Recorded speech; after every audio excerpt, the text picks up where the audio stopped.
365 రోజులలోనూ అన్నిటిలోకి భయంకరమైనటువంటిది, అత్యంత ప్రమాదకరమైనటువంటి యమదంస్ట్రలు అంటారు. యముని యొక్క 2 కోరలుగా వర్ణింపబడినవి 2 ఋతువులు. ఒకటి శరదృతువు, 2 వసంత ఋతువు.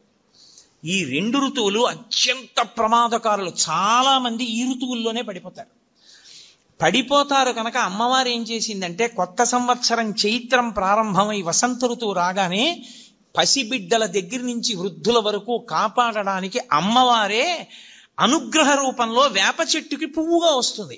మీకు ఏదో పట్టి పీడిస్తోంది, దోషం తెలియట్లేదు. ఎందువల్ల ఇలా అవుతోందండి అంటే, ఏ పర్వాలేదు అవుతుంది కానండి, ఏం పర్వాలేదండి అంటుంటారు. దోషం పట్టుకోలేరు. అది ఎందుకు వస్తుందో తెలుసా? ఎక్కడో మహాత్ముల మనసు కష్టపెట్టడమో, లేకపోతే ఏదో చెయ్యకూడని దోషం ఏదో చేశారు, అది జాతకంలోకి దొరకదు, పీడిస్తూ ఉంటుంది. మీకు దొరకని దోషం పోవాలి అంటే ఒక్క నంది అభిషేకానికే పోతుంది. మీకు అలాగే వైదీశ్వరంలో ఆయన రోగ నివారక స్వరూపంతో ఉంటాడు. అది అంగారక క్షేత్రం. అక్కడ విశేషమైన శక్తి కుజుడికి. అక్కడికి వెళ్ళి పూజ చేస్తే కుజగ్రహం అనుగ్రహిస్తుంది. జాతకంలో ఉండకూడని చోట కానీ కుజగ్రహం ఉన్నదా, చాలా ఇబ్బంది పెట్టేస్తుంది. శివ సందర్శన విధి అని మనకు ఒక ప్రత్యేకమైన పాఠం. శైవాగమమునందు శివ సందర్శన విధి అంటారు. అది శివ లింగ అని 2 స్వరూపములు. శివ అంటే మంగళం, భద్రం, శోభనం, కళ్యాణం, క్షేమం, అంతా మీకు మంగళప్రదమైనటువంటివి కటాక్షించగలిగినటువంటి శక్తి స్వరూపమునకు శివ అని పేరు. అందుకే శివునకు అమంగళమునకు సంబంధం ఉండదు. అసలు ఆయన ఎన్నడూ అమంగళము చేయువాడు కాడు. ఎప్పుడూ మంగళం చేసేవాడెవరో, ఎప్పుడూ భద్రాన్ని చేకూర్చేవాడెవరో, ఎవరి అనుగ్రహం చేత శుభ పరంపర మనకి కలుగుతుందో అటువంటి మహానుభావుణ్ణి శివ అని సంకేతిస్తాం. శివునకు ఒక రూపము కాదు. యథార్థమునకు అసలు పరమేశ్వరుడికి ఒక రూపం ఉంటే కదూ. కోటేశ్వరరావు అంటే ఏదో ఒక రూపంతో ఉంటాడు. పరమేశ్వరుడికి అలా ఒక రూపం ఉండదు. ఆయన చేసినటువంటి చేష్టితముల వలన భక్తులను అనుగ్రహించాలనేటటువంటి ఆయన యొక్క కారుణ్య తీవ్రత వలన ఆయన అనేక రూపములను ధరిస్తాడు. అందుకని లీలారూపములు అని పిలుస్తారు. అవి 63 లీలారూపములు ఉన్నాయి పరమశివుడికి. 63 లీలారూపములలో అత్యంత శ్లాఘనీయమైనగా ప్రస్తుతి చేయబడేటటువంటి స్వరూపం, మనకి ఎప్పుడూ మనం దర్శనం చేసేటటువంటి స్వరూపం, ఒక చేతిలో త్రిశూలం పట్టుకుని ఒక చేతిలో ఢమరుకాన్ని పట్టుకుని ఉంటాడు.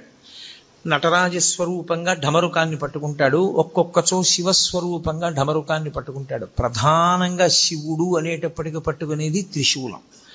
త్రిశూలం పట్టుకుని నిలబడ్డాడు అంటే అది శివ. త్రిశూలము అంటే లోకంలో ఉన్న నానుడు ఏమిటంటే అది పెట్టి పొడిచి చంపేస్తుంటాడు ఆయనని. అందుకొరకు కాదు ఆయనకు ఆయుధం.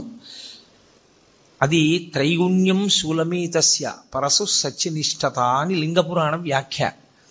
త్రైగుణ్యం శూలమేతస్య, 3 గుణములు ఆయన చేతిల యందు ఉంటాయి. ఆ 3 గుణములే పైన ఉన్నటువంటి 3 పైకి పొడుచుకుని వచ్చినటువంటి శూలస్వరూపములు. ఈ 3 ఒక కర్ర లాంటి దానికి ఆధారభూతమై దాని నుండి పైకి ప్రసరిస్తాయి కొమ్ముల్లా. ఆ 3 దండంలా ఉండేటటువంటిది ఏది ఉందో అది నిర్గుణ స్థితి. అసలు ఏ గుణము లేనటువంటి స్థితి పరమేశ్వరుడిది. అందులో నుండి 3 గుణములను ప్రసరింపచేయగలిగినటువంటి శక్తి స్వరూపుడు కూడా ఆయనే. అది చెప్పడానికి ఆయన త్రిశూలం పట్టుకుంటాడు. సాధారణంగా మీకు శివాలయం అంటే ఎక్కడ శివస్వరూపము ప్రకటనముగా ఒక రూపంతో కరచరణాదులతో ఉండదు. శివాలయం అంటే అది శివలింగాలయం అని గుర్తు. లింగస్వరూపమే ఉంటుంది శివాలయంలో. ఆ లింగస్వరూపమునకు ఒక రూపము లేదు. లింగము ఇలాగే ఉండాలి అని నిర్ణయం ఏం లేదు. చిన్న లింగం ఉంటుంది, పెద్ద లింగం ఉంటుంది, చాలా పెద్ద లింగం ఉంటుంది, వివిధ పదార్థములతో చేయబడినటువంటి శివలింగాలు ఉంటాయి. కొన్ని పడుకున్న లింగాలు ఉంటాయి, కొన్ని కూర్చున్న లింగాలు ఉంటాయి, కొన్ని నిలబడిన లింగాలు ఉంటాయి. శివలింగాన్ని నిర్మాణం చేసినటువంటి తీరును బట్టి ఆ శివలింగం పడుకుందా, నించుందా, కూర్చుందా కూడా చెప్తారు. అటువంటి శివస్వరూపంలో శివాలయంలో లింగము అని ఉంటుంది. అసలు ఆ లింగము అన్న మాటకు అర్థమేమి అన్నది సక్రమంగా అర్థమైతే శివాలయానికి అసలు మనం ఎందుకు వెళ్ళాలి, ఎందుకు దర్శనం చెయ్యాలి, దర్శనం చేసి మనం పొందేటటువంటి ప్రయోజనం ఏమిటి అన్న దాని మీద ఒక అవగాహన ఏర్పడుతుంది. మీకు నేను తేలికగా అర్థమయ్యేటట్టు చెప్పాలి అంటే, లింగం అన్న మాట ఏకకాలమునందు 2 అర్థములను గోచరింపచేస్తుంది. ఒకటి, నాకు ఒక అనుమానం వచ్చింది. ఏమిటి అనుమానం అంటే, సప్తధాతువులేగా ఎవరి ఎందున్నా, ఇప్పుడు ఈ సభలో ఉన్న ఎవరిలో ఉన్నవైనా నాలో ఉన్నవైనా కేవలము సప్తధాతువులే. చర్మము, రక్తము, మాంసము, కొవ్వు, అస్థి, శుక్ల, మేధ. ఈ 7 పదార్థములతోటే ఇన్ని శరీరములు తయారయ్యాయి. కానీ ఒక శరీరాన్ని పోలినట్టు వేరొక శరీరం ఉండదు. అలాగని తండ్రి పోలిక కొడుక్కి రాకుండా ఉండదు, ఏదో కూతురికి ఏ మేనమామ పోలికో తల్లి పోలికో వస్తుంది. మరి పోలికొచ్చినా ఒకేలా మాత్రం ఏ 2 వ్యక్తులు ఉండడానికి అవకాశం లేదు. ఇంత భిన్నత్వంతో ఈ లోకాన్నంతటినీ ఆయన సృజించాడు. విశ్వము యొక్క మాట పక్కన పెట్టండి, అసలు ప్రపంచం యొక్క మాట పక్కన పెట్టండి, ఒకే వ్యక్తినే తయారు చేస్తున్నాడు ఆయన. మనుష్యుణ్ణి తయారు చేస్తున్నాడు. అందరికీ 2 కళ్ళు పెట్టాలి, అందరికీ ఒక ముక్కు పెట్టి 2 కన్నాలు పెట్టాలి, అందరికీ 2 చెవులు పెట్టాలి, అందరికీ నోరు పెట్టాలి, అందరికీ నుదురు పెట్టాలి, జుట్టు ఉంచాలి. కానీ 1,00,00,000 మంది వ్యక్తుల్ని ఏకకాలంలో చూసినా ఒక వ్యక్తిలా వేరొక వ్యక్తి ఉండకూడదు. ఇంత నిర్మాణ దక్షతతో ఇంత గొప్పగా అదే పదార్థములతో ఇంత భిన్నత్వాన్ని తీసుకొచ్చేటట్టుగా చెక్కిన శిల్పి ఎవరు నాకు చూడాలనిపించింది అనుకోండి. నేను ఎక్కడో అక్కడ చూడాలి కదూ, వాడిని చూడాలని నాకు ఆతృత పుట్టింది. ఏదో మనం బదరీ వెళ్ళాలనుకున్నట్టు, కేదారం వెళ్ళాలనుకున్నట్టు, అరుణాచలం వెళ్ళాలనుకున్నట్టు ఆయన ఒక్కసారి చూద్దామని అనిపించింది అనుకోండి. అప్పుడు ఆయన లింగస్వరూపంతో ఉంటాడు. ఎందుకు లింగస్వరూపంతో ఉంటాడంటే, ఆ చెక్కినటువంటి వ్యక్తి ఉన్నాడే, ఈ లోకమునంతటినీ కూడా సృజించిన వాడు ఉన్నాడే, వాడు నిర్మించి విడిచిపెట్టలేదు. వాడు దీని వృద్ధికి నాశనానికి కూడా కారణం అవుతున్నాడు. కొన్నాళ్ళు పెరగాలి జీవులన్నీ, పెరిగిన జీవులు లయమైపోవాలి. లయమైపోయినప్పుడు ఈ భూమి మీదే పడిపోవాలి, భూమిలోనే కలిసిపోవాలి. మళ్ళీ సృష్టింపబడినప్పుడు బయట ఉన్న పంచభూతములతోటే సృష్టింపబడాలి. ఇది పెరుగుతూ ఉండాలి, ఇదే మళ్ళీ తరిగిపోతూ ఉండాలి, ఇదే పడిపోతూ ఉండాలి. జీవుల యొక్క పాపపుణ్యములను దృష్టిలో పెట్టుకుని శరీరాల్ని మారుస్తూ ఉండాలి. లోపల ఉన్నవాడు జీవుడు, వాడికి ఏవో పాపపుణ్యాలు ఉన్నాయి, ఇవాళ ఇందులో ఉన్నాడు. ఇది పడిపోయిన తర్వాత వాడు ఇందులోకి వెళ్ళాలి, నిర్ణయం చేసి ఆ శరీరాన్ని సిద్ధం చేసి అందులోకి పంపాలి. ఇన్ని లెక్కలు కట్టుకుంటూ ఉండాలి, ఇన్ని విషయాల్ని చూస్తూ ఉండాలి, ఇన్ని విషయాల్ని నిర్వహిస్తూ ఉండాలి. అందుకే మీరు ఎప్పుడైనా దేవతా స్వరూపాల్ని చూస్తే సనాతన ధర్మంలో తామర పువ్వు పట్టుకుంటారు. ప్రతి వాళ్ళు ఓ తామర పువ్వు పట్టుకుంటారు.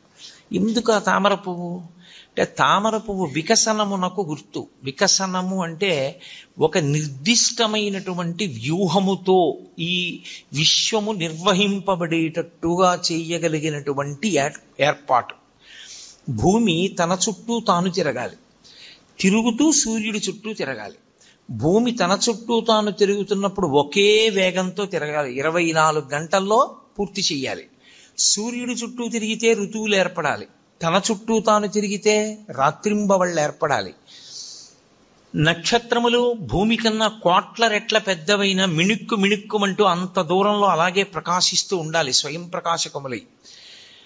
భూమి లోపల ఎన్ని భోగ్య వస్తువులను దాచుకున్నా ఎంత ఉందో, ఎంత తవ్వుతున్నామో, ఎంత ఇస్తోందో, ఇంకా ఎంత మిగిలిందో ప్రపంచంలో తెలుసుకోగలిగినటువంటి వాడు లేడు. భూమి లోపల ఇంత ఖనిజ సంపద ఉంది, ఇంత వాడాం, ఇంకా ఇంత మిగిలింది చెప్పగలిగిన వాడు ప్రపంచంలో ఎవ్వడూ లేడు. ఎంత ఉందో తెలియదు, ఎంత తీస్తున్నామో తెలియదు, ఎంత ఖర్చు పెడుతున్నామో తెలియదు. ఇంత దాచిన వాడెవరు? అదిగో ఇవన్నీ నిర్వహిస్తున్నవాడున్నాడే, వాడు పరమేశ్వరుడు అని పేరు. ఆ పరమేశ్వరుణ్ణి చూడాలనేటటువంటి కుతూహలం కలిగినటువంటి వాడు ఆలయ ప్రవేశం చేసినప్పుడు లింగముగా దర్శనమిస్తాడు. లింగము అంటే గుర్తు. దేనికి గుర్తు? నీకు కలిగిన ఆర్తికి జవాబు చెప్పటానికి గుర్తు. అందుకే శివాలయంలోకి ఎందుకు వెళ్ళాలి అంటే, నీకు ఆర్తి కలిగితే వెళ్ళాలి. ఏ ఆర్తి కలిగితే వెళ్ళాలి అంటే, నీకు అసలు ఈ విశ్వాన్నంతటినీ నిర్మించి నిర్వహించి లయం చేస్తున్న వాణ్ణి చూడాలి అని నీకు అనిపిస్తే అప్పుడు శివాలయంలోకి వెళ్ళాలి. ఆ వెళ్ళినప్పుడు నీకు కలిగేటటువంటి అనుభూతి వేరు. అది లేకుండా శివాలయంలో ప్రవేశిస్తే ఉండేటటువంటి స్థితి వేరు. అందుకే లింగం నీకు కలిగిన ఆర్తికి జవాబు కాదు. పరమేశ్వరుడి వైపు నుంచి చూసినప్పుడు పరమేశ్వరుడికి అసలు రూపం ఏమిటి? ఈ రూపంతో ఉంటాడు పరమేశ్వరుడు, ఇంతే, ఇలాగే ఉంటాడు, ఇంకింతకన్నా భిన్నంగా ఉండడు అని నేను అన్నాను అనుకోండి, తప్పది. అసలు ఈశ్వరుడికి ఆకృతి లేదు. కొంచెం నేను దగ్గరికి తీసుకొచ్చి చెప్పాలి అంటే, యథార్థం అవుతుందని చెప్పలేను, దగ్గరికి తీసుకొచ్చి చెప్పాలంటే ఆయన మేలిమి బంగారము వంటివాడు. ఇప్పుడు ఆ బంగారంతో మీరు గొలుసు చేయించుకోవచ్చు, కేయూరం చేయించుకోవచ్చు, కంకణం చేయించుకోవచ్చు. అది నామరూపములుగా మీ ఇష్టాన్ని బట్టి మారుతుంది. కానీ అసలు పరమేశ్వరుడు ముద్ద బంగారం, దానికి ఏం రూపం లేదు, మీరు మార్చుకున్నారు. భగవంతుడు నాకు ఈ రూపంతో కనపడాలని ఆర్తి పొందినటువంటి భాగవతుల యొక్క కోరిక తీర్చడానికి ఆయన ఒక రూపాన్ని పొందాడు తప్ప ఆయనకంటూ అసలు రూపమే లేదు. ఆయన నిర్గుణుడు. అందుకే వేదాంత డిండిమం చేస్తూ శంకరాచార్యులు వారు అంటారు, పీఠం అంబమయం సర్వం శివలింగైశ్చ చిన్మయం సాకారంచ నిరాకారం నిర్గుణంచ గుణాత్మకం తత్వం తత్పరమం బ్రహ్మ ఇది వేదాంత డిండిమః అంటారు. ఆయన నిర్గుణంలోంచి సగుణంగా వస్తాడు, కంటికి కనపడే రూపంలో వస్తాడు. ఎందుకు అలా రావాలి అంటే, ఏదో ఒక రూపంలో రావాలని కోరుకున్న భక్తుడు ఒకడున్నాడు, వాడి కోసం రూపం దాల్చాడు. లేకపోతే అసలు ఆయనకి రూపంతో ఉండవలసిన అవసరమే లేదు, అంతటా నిండి నిబిడీకృతమై ఉంటాడు. కాబట్టి ఆయనని ఒక రూపంతో చెప్పడం కుదరదు. ఒక రూపం చెప్పకపోతే మనసు నిలబడదు. అందుకే రూపం ఉన్నవాడా రూపము లేనివాడా అంటే, రూపముండి రూపము లేనివాడు. ఉంది, శివలింగం ఉంది, కానీ దానికి రూపం ఉందా? రూపం లేదు. అందుకే శివలింగానికి వేదాంతంలో అరూపరూపి అని పేరు. రూపమున్నది, రూపము లేనిది. ఇలా ఓ ఆకారం కనపడుతోంది, కానీ దానికి కాళ్ళ, చేతుల, ముఖమా? ఏమి లేవు. కాబట్టి అది అరూపరూపి. ఇప్పుడు ఆ శివలింగము ఒక గుర్తు. ఏమంటే అది ఒక గుర్తు అయితే దానికి శక్తి ఏం లేదు, అది ఒక గుర్తుగా మనం పెట్టుకున్నామంతే తప్పించి అది నిజంగా శక్తివంతం కాదా అని మీరు అంటారేమో. శివలింగానికి ఉన్నటువంటి శక్తి అసలు లింగ స్వరూపంలో ఉంది. ఎందుచేత అంటే, శివలింగం ఎలా ఉంటుంది? ఇలా ఉంటుంది కదా, గుండ్రంగా ఉంటుంది. ఇప్పుడు ఇలా గుండ్రంగా ఉంది అని నేను అన్నాను అనుకోండి, శివలింగం ఇంత ఉంది, ఇంతదైతే అప్పుడు అందులోకి పట్టేవి ఇంకొంచెం పెరిగాయా? ఈ గది అంతా అన్నాను అనుకోండి, అప్పుడు ఈ గదిలో అన్నీ అందులోకి పట్టేశాయా? గుంటూరంతా అని తిప్పాను అనుకోండి, గుంటూరంతా లింగంలో ఉందా? కాదు. ఆంధ్రదేశం అంతా అని తిప్పాను అనుకోండి, ఆంధ్రదేశం అంతా అందులో ఉందా? అలానే తిప్పుతూ ఈ బ్రహ్మాండం అంతా అన్నాను అనుకోండి, ఇప్పుడు ఈ బ్రహ్మాండం అంతా ఎందులో ఉంది? అందులోనే ఉంది. అంతా ఎందులో ఉందో అది లింగం, అంతా ఎందులో పెరుగుతోందో అది లింగం, అంతా ఎందులోకి కలిసిపోతోందో అది లింగం. ఇప్పుడు పరమేశ్వరుణ్ణి యథార్థముగా సూచించుటకు గుర్తు శివలింగము. కాబట్టి కంటితో కనపడినది కాదు, ఇది సర్వవ్యాపకమైతే, ఇది చుట్టుకుంటే నిజానికి దీనిలో ఈ బ్రహ్మాండమంతా ఉన్నది అని గుర్తుపట్టాలి. సరే ఏమంటే, ఊహ చేత గుర్తుపట్టమంటున్నారు మీరు. నిజమే, ఊహ చేత గుర్తుపడతాం. మన ఊహ చేత ఈశ్వరునికి శక్తి ఆపాదించడమా? అసలు నిజానికి శివలింగానికి ఏమైనా శక్తి ఉంటుందా? అక్కడ ఓ శివలింగం ఉందనుకోండి, ఇప్పుడు ఇక్కడ శివాలయంలో శివలింగం ఉంది, ఆ శివలింగానికి శివలింగంగా ఏమైనా శక్తి ఉంటుందా? నా ఊహ చేత నేను అలా ఆలోచించడమేనా అంటే, శివలింగమునకు 5 ముఖములు ఉంటాయి. 5 ముఖములతో ఉంటుంది. ఏది ముఖము? అంటే మీరు ఎటు విభూతి రాసి బొట్టు పెడితే అది ముఖం. 5 ముఖములు అని ఎందుకంటారంటే తూర్పు, పడమర, ఉత్తరం, దక్షిణం 4 వైపులా 4 ముఖాలతో చూస్తాడు. పైకి 1 ముఖంతో చూస్తాడు. 5 ముఖాలు. 5 ముఖాలతో ఉంటాడు కాబట్టే పంచాస్యుడు అని పేరు. ఇందులో గమ్మత్తు ఏమిటంటే 5 ముఖాలతో ఉండి ఏం చేస్తుంటాడు? 5 వైపులా చూస్తూ ఉండడమేనా ముఖంతో? కాదు. మీరు జాగ్రత్తగా గుర్తుపట్టగలిగితే శివాలయాలన్నింటిలోకి శివాగమంలో అత్యంత శ్రేష్టమైన శివాలయం, ఉత్తర క్షణంలో మీరు దర్శనం చేస్తే కోరికలను ఈడేర్చగలిగినటువంటి శివాలయం, దాన్ని మించి ఇంకొక శివాలయం ఉందని చెప్పడం సాధ్యం కాని శివాలయం పశ్చిమాభిముఖమైన శివాలయం. అంటే మీరు లోపలికి ప్రవేశించినప్పుడు ఆలయంలో శివలింగం పశ్చిమ ముఖాన్ని చూస్తే దాన్ని సద్యోజాత శివాలయము అంటారు. అది సద్యోజాత ముఖంతో చూస్తోంది. అది శివాగమంలో అన్ని శివాలయాల్లోకి శక్తివంతమైన శివాలయం అదే. ఈశ్వరుడు తూర్పుకి 1 ముఖంతో చూస్తాడు. దాన్ని తత్పురుష ముఖము అంటారు. ఇప్పుడు ఇక్కడ ఉండే శివాలయంలో ఉండే శివలింగం తూర్పుని చూస్తోంది. తూర్పుని చూస్తోంది అంటే దాని ఉద్దేశ్యం ఏంటంటే మీరు లోపలికి వెడుతున్నప్పుడు దేవాలయం కట్టినప్పుడు రాజద్వారానికి ఎదురుగుండా దాని ముఖం తూర్పు వైపుకుంటుంది. తత్పురుషము అంటారు. ఈ తత్పురుషం వైపు చూసేటటువంటి ముఖం, తత్పురుషమని పేరున్న ముఖం తూర్పుకి చూస్తే అది తిరోధానాన్ని చేస్తుంటుంది. తిరోధానము అన్న మాటకు అర్థం ఏంటంటే చీకటిలో ఉంచుతూ ఉంటాడు. ఆ ముఖంతో తెలియనివ్వడు. మాయాస్వరూపుడై లోకమునకు జ్ఞానము లేకుండా చెయ్యగలిగినటువంటి ముఖమునకు తత్పురుష ముఖమని పేరు. అది మాయ కమ్మిస్తూ ఉంటుంది అందరి మీద.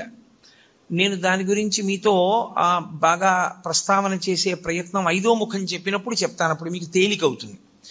ఒక శివాలయంలో ప్రదక్షిణానికి మీరు వెళ్ళినప్పుడు మీరు మిగిలిన శివాలయాల్లో మిగిలినటువంటి ఆలయాల్లో ఎలా ప్రదక్షిణం చేస్తారో అలా చెయ్యడాన్ని అంగీకరించదు శైవాగమం. అసలు దక్షిణం అన్న మాట ఎక్కడి నుంచి వచ్చింది అని అడిగారు. మనుష్యుడు తూర్పు దిక్కుకి తిరిగి కూర్చుంటే ఆయనకి కుడి చేతి వైపుకి ఉన్నది ఏదో అది దక్షిణం. అందుకే దక్షిణ దిశ అంటారు. ఆయన దక్షిణ హస్తంతో ఇచ్చాడండి అంటారు. దక్షిణ దిక్కన్న పేరు ఎందుకు వచ్చిందంటే మనందరం తూర్పుకి తిరిగే కూర్చుంటాం. ఏ కార్యం చేసినా తూర్పుకి తిరిగి కూర్చోండి అంటారు. తూర్పుకు తిరిగి కూర్చున్నటువంటి వ్యక్తికి కుడి చేతి వైపుకి వస్తుంది కాబట్టి ఆ దిక్కుకి దక్షిణ దిక్కని పేరు. ఇప్పుడు మీరు తూర్పు ముఖంగా ఉన్న శివాలయంలోకి ప్రవేశించి నమస్కారం చేస్తే గృహస్థు ఒకలా ప్రదక్షిణం చెయ్యాలి, బ్రహ్మచారి ఒకలా ప్రదక్షిణం చెయ్యాలి, సన్యాసి ఒకలా ప్రదక్షిణం చెయ్యాలి. ముగ్గురు శివాలయానికి ఒకలా ప్రదక్షిణం చేయడానికి వీల్లేదు. గృహస్థు సవ్యాపసవ్యం చెయ్యాలి, బ్రహ్మచారి పూర్ణ ప్రదక్షిణం చెయ్యాలి, సన్యాసి అపసవ్య సవ్యం చెయ్యాలి. సవ్యాపసవ్యము అంటే గృహస్థ అయితే ఎడంచేతి పక్క నుండి తిరగాలి. ఎంతవరకు తిరగాలి? సోమసూత్రము కనపడే పర్యంతమే తిరగాలి. సోమసూత్రం అంటే శివాలయంలో అభిషేకం చేసిన తీర్థం బయటికి వెళ్ళిపోయేటటువంటి మార్గం. ఆ మార్గం కనపడుతోందనుకోండి, అభిషేక తీర్థం వెళ్ళడం కనపడుతోందనుకోండి, ఇక దాన్ని దాటకూడదు. గృహస్థు అక్కడ వరకే వెళ్ళి వెనక్కి తిరిగిపోవాలి. ఎక్కడ వరకు మళ్ళీ వెనక్కి తిరగాలి అంటే చండీశ్వర స్థానం వరకు తిరగాలి. చండీశ్వర స్థానం వరకు వెనక్కి వచ్చి మళ్ళీ వెనక్కి తిరిగి శివాలయంలోకి వెళ్ళాలి. అది గృహస్థు ప్రదక్షిణ. బ్రహ్మచారి అయితే ఇప్పుడు నేను నా కొడుకు కలిసి శివాలయంలోకి వెళ్ళాము. సోమసూత్రం పైకుంది. నేను ఈ గుళ్ళోకే వచ్చాను అనుకోండి, కాసేపు తూర్పు ముఖంగా ఉన్న ఆలయానికి నమస్కారం చేసి ఎడం వైపు నుంచి వెళ్ళి ఎడమవైపు నుంచి నేను గుడికి ఇలా తిరిగాను. ఎడం వైపుకి గుడి ఎటుంటుంది? నా కుడి భుజం వైపుకుంటుంది. అంటే పూజనీయమైనవి కుడి భుజం వైపుకి ఉంచి ప్రయాణం ప్రారంభిస్తే ప్రదక్షిణం చేశాడంటారు. కుడి భుజం వైపుకు ఉంచి తిరుగుతున్నాను. చండీశ్వరుడి సోమసూత్రం వరకు వచ్చాను. బయటకుంది సోమసూత్రం, కప్పేసి లేదు. ఇక్కడ దేవాలయంలో కప్పబడి ఉంటుంది, పైకి తెలియదు సోమసూత్రం. పైకి ఉందనుకోండి, నేను ఇక దాటకూడదు, గృహస్థుని, నాకు వివాహం అయిపోయింది. అప్పుడు నేను వెనక్కి వెళ్ళిపోవాలి. వెనక్కి వెళ్ళి మళ్ళీ తిరిగి చండీశ్వర స్థానం దగ్గరికి రావాలి. నా కొడుకు వాడు బ్రహ్మచారి, వాడికి పెళ్ళి అవ్వలేదు ఇంకా, వాడు సోమసూత్రం దాటచ్చు. వాడు సోమసూత్రం దాటి గుండ్రంగా తిరిగి శివుడికి ఎదురుగుండా వస్తాడు. నేను సోమసూత్రం దాకా వెళ్ళి వెనక్కి వెళ్ళి చండీశ్వరుణ్ణి చూసి చండీశ్వరుడి దగ్గర నుంచి మళ్ళీ తిరిగి శివలింగం దగ్గరికి వస్తాను. నాకు అది ప్రదక్షిణం, బ్రహ్మచారికి అది ప్రదక్షిణం. సన్యాసి వస్తే సన్యాసి సవ్యం చేయకూడదు, ఇలా ఎడం పక్క నుంచి వెళ్ళకూడదు, కుడి పక్క నుంచి తిరిగి పూర్ణ ప్రదక్షిణం చెయ్యాలి. శైవాగమం అలాగే చెప్పింది, అలాగే చెయ్యాలని చెప్పింది. కాబట్టి శివాలయంలో ప్రదక్షిణము అందరికీ ఒక్కలా ఉండదు. శివాలయంలో ప్రదక్షిణం చేసేటప్పుడు పదఘట్టన వినపడకూడదు. మీ అడుగుల చప్పుడు కాని వినపడిందా ప్రదక్షిణం చేసేటప్పుడు మహాపాపం వేస్తారు ఖాతాలో. పాదాల చప్పుడు వినపడకుండా ప్రదక్షిణం చేస్తే పరమశివుడు అంత ప్రసన్నుడవుతాడు. శివాలయంలో ప్రదక్షిణం చేత వచ్చేస్తుంది అంతే శక్తి అంతా. ఎలా ప్రదక్షిణం చెయ్యాలని అడిగారు. నిండు గర్భిణి ఇంకొక గంటలోనో 2 గంటల్లోనో ప్రసవం అవుతుంది. కిందంతా బిందెతో నూనె పోసేశారు. ఆమెకు ఒక పెద్ద బింది ఇచ్చి నీళ్లు చంకలో పెట్టారు, డొక్కలో. ఆమె పట్టుకుంది. ఇప్పుడు ఆ నూనె ఉలికిపోయిన నేల మీద నడుస్తోంది. ఆమె ఎంత పరాకుగా అడుగు వేసి నడుస్తుందో ప్రదక్షిణ సమయంలో అంత పరాకుగా అడుగు వేసి నడవాలి, చప్పుడు రాకుండా. అదే ఉపమానాన్ని వాడింది శైవాగమం. యథాతథంగా మీకు నేను ఆ ఉపమానాన్ని అందించాను. అంత మెల్లగా పదఘట్టన లేకుండా తిరగవలసి ఉంటుంది. అందుకే అడుగడుగు ప్రదక్షిణం అంటారు. ఇలా అడుగు వేసి దాని ముందుకు తెచ్చి అడుగు వేస్తారు, మళ్ళీ అడుగు వేస్తారు. నిశ్శబ్దంగా ప్రదక్షిణం చేయాలి. శివాలయంలో ప్రదక్షిణం చేస్తూ ఏమీ మాట్లాడకూడదు. అసలు శివాలయంలోకి వెళ్ళి లింగాన్ని చూడడం కాదు. మీరు శివాలయంలో శివుడు 8 రూపాలతో ప్రకాశిస్తుంటాడు. ఇప్పుడు ఈ 8 శివస్వరూపాలే. శివాలయం యొక్క గోడ కనపడింది అనుకోండి, శివుడు కనపడినట్టు. అందుకే పూర్వం ధ్వజం ఎంత దూరం కనపడుతుందో అంత దూరము చెప్పులు విప్పి మేళతాళాలు మోగించేవారు కాదు. అలా ఊరేగింపు వెళ్ళిపోతుంది అనుకోండి, ఏదో పెళ్లి ఊరేగింపు, దేవాలయానికి ధ్వజం కనపడితే ఇక ఆ ధ్వజం కనపడినంత దూరం మేళతాళాలు మోగించేవారు కాదు. ఎందుకంటే ఈశ్వరోత్సవం అయితేనే మోగించాలి. శివుడే లెక్క ఆ గోడ. ఆ గోడ దగ్గరికి వెళ్ళి నువ్వు ఏదైనా చెయ్యకూడని పని చేస్తే శివలింగం మీద చేసినట్లే లెక్కలో కడతారు శాస్త్రంలో. అందుకే అన్ని ప్రాకారాల నిర్మాణం అందుకు చేసేవారు, రక్షించడానికి. దీని శివాలయం యొక్క ప్రాకారము శివుడు, శివాలయం యొక్క గోపురము, పెద్ద ఆలయ గోపురం ఉంటుంది, ఆ ఆలయ గోపురము శివుడు, ధ్వజస్తంభము శివుడు.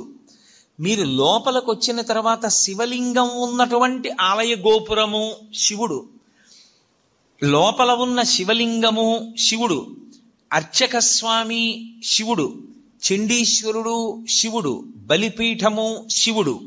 8గా ఉంటాడు శివుడు. ఈ 8లో మీకు ఏది కనపడినా మీకు శివదర్శనమైనట్టు లెక్క. నేను గోడకొటే చూశాననుకోండి, నేను శివదర్శనం చేసినట్టు. నేను ధ్వజం వంక చూశాననుకోండి, నాకు శివదర్శనం అయిపోయినట్టు. నేను గోపురం చూశాననుకోండి, నేను శివదర్శనం చేసేసినట్టు. నాకు అర్చకుడు కనపడ్డాడనుకోండి, శివదర్శనం చేసినట్టు. చండీశ్వర స్థానం దగ్గరికి వెళ్ళాడనుకోండి, శివదర్శనం చేసినట్టు.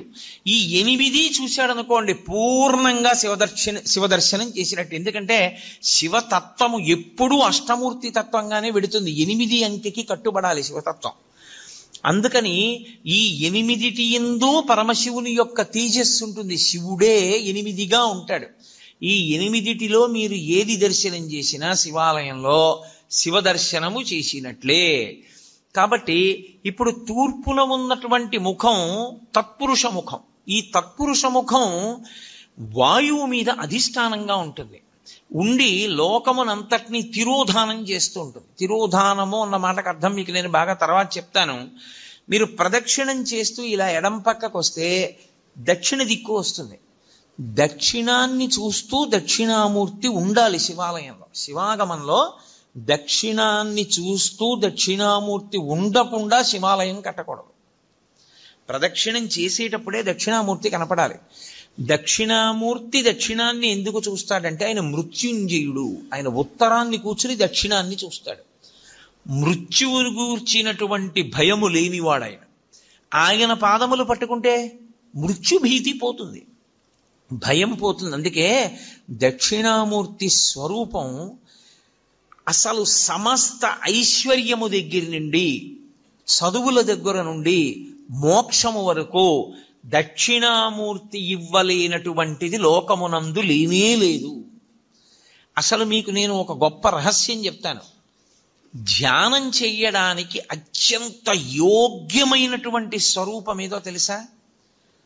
చాలా గొప్ప స్వరూపం దక్షిణామూర్తి స్వరూపం. నేను హైదరాబాద్లో ఉపన్యాసాలు చెప్పేటప్పుడు ఉదయం వేళ దక్షిణామూర్తిని ఎలా ధ్యానం చెయ్యాలి అన్నది దాదాపు 10 రోజుల ఎంతో ప్రతిరోజు తరగతులు నిర్వహించాను. దక్షిణామూర్తిని కానీ మీరు ధ్యానం చెయ్యగలిగితే మీకు ఏది అభ్యున్నతిని కల్పిస్తుందో అవన్నీ మీకు ఈశ్వరుడు ఇచ్చేస్తాడు. ఆయన ధ్యానం చాలు. అంత మంగళప్రదమైన స్వరూపం, అంత అందమైన స్వరూపం, అంత సౌమ్యమైన స్వరూపం ధ్యానానికి వేరొకటి ఉండదు. అత్యంత ఆకర్షణీయమైన మూర్తి నటరాజు. అత్యంత మంగళప్రదుడు, ధ్యానయోగ్యుడు దక్షిణామూర్తి. అందుకే ప్రపంచం అంతటా కూడా నటరాజ విగ్రహాలు ఎత్తుకుపోతారు. పాశ్చాత్య దేశాల్లో నటరాజ విగ్రహాలు కొంటూ ఉంటారు. ఎందుకో తెలుసా? అసలు ఆ స్వామి భంగిమ అలా ఉంటుంది.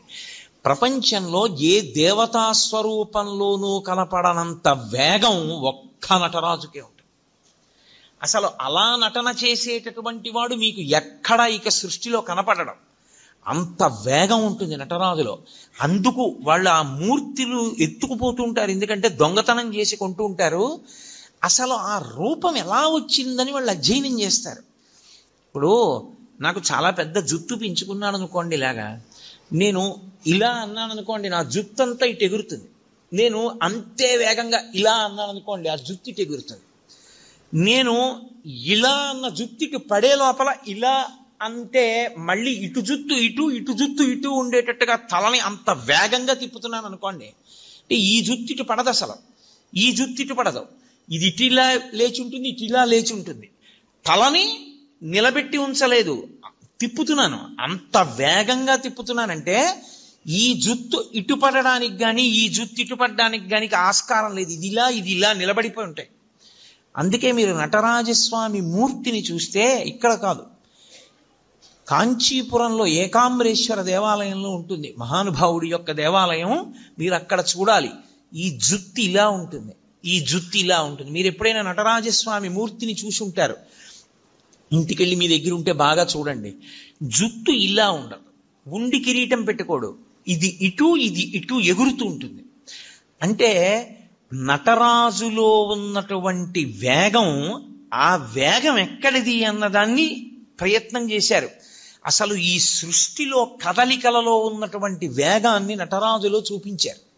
అందుకే శివస్వరూపాల్లో అద్భుత స్వరూపం నటరాజు. అత్యంత ధ్యానయోగ్యము దక్షిణామూర్తి.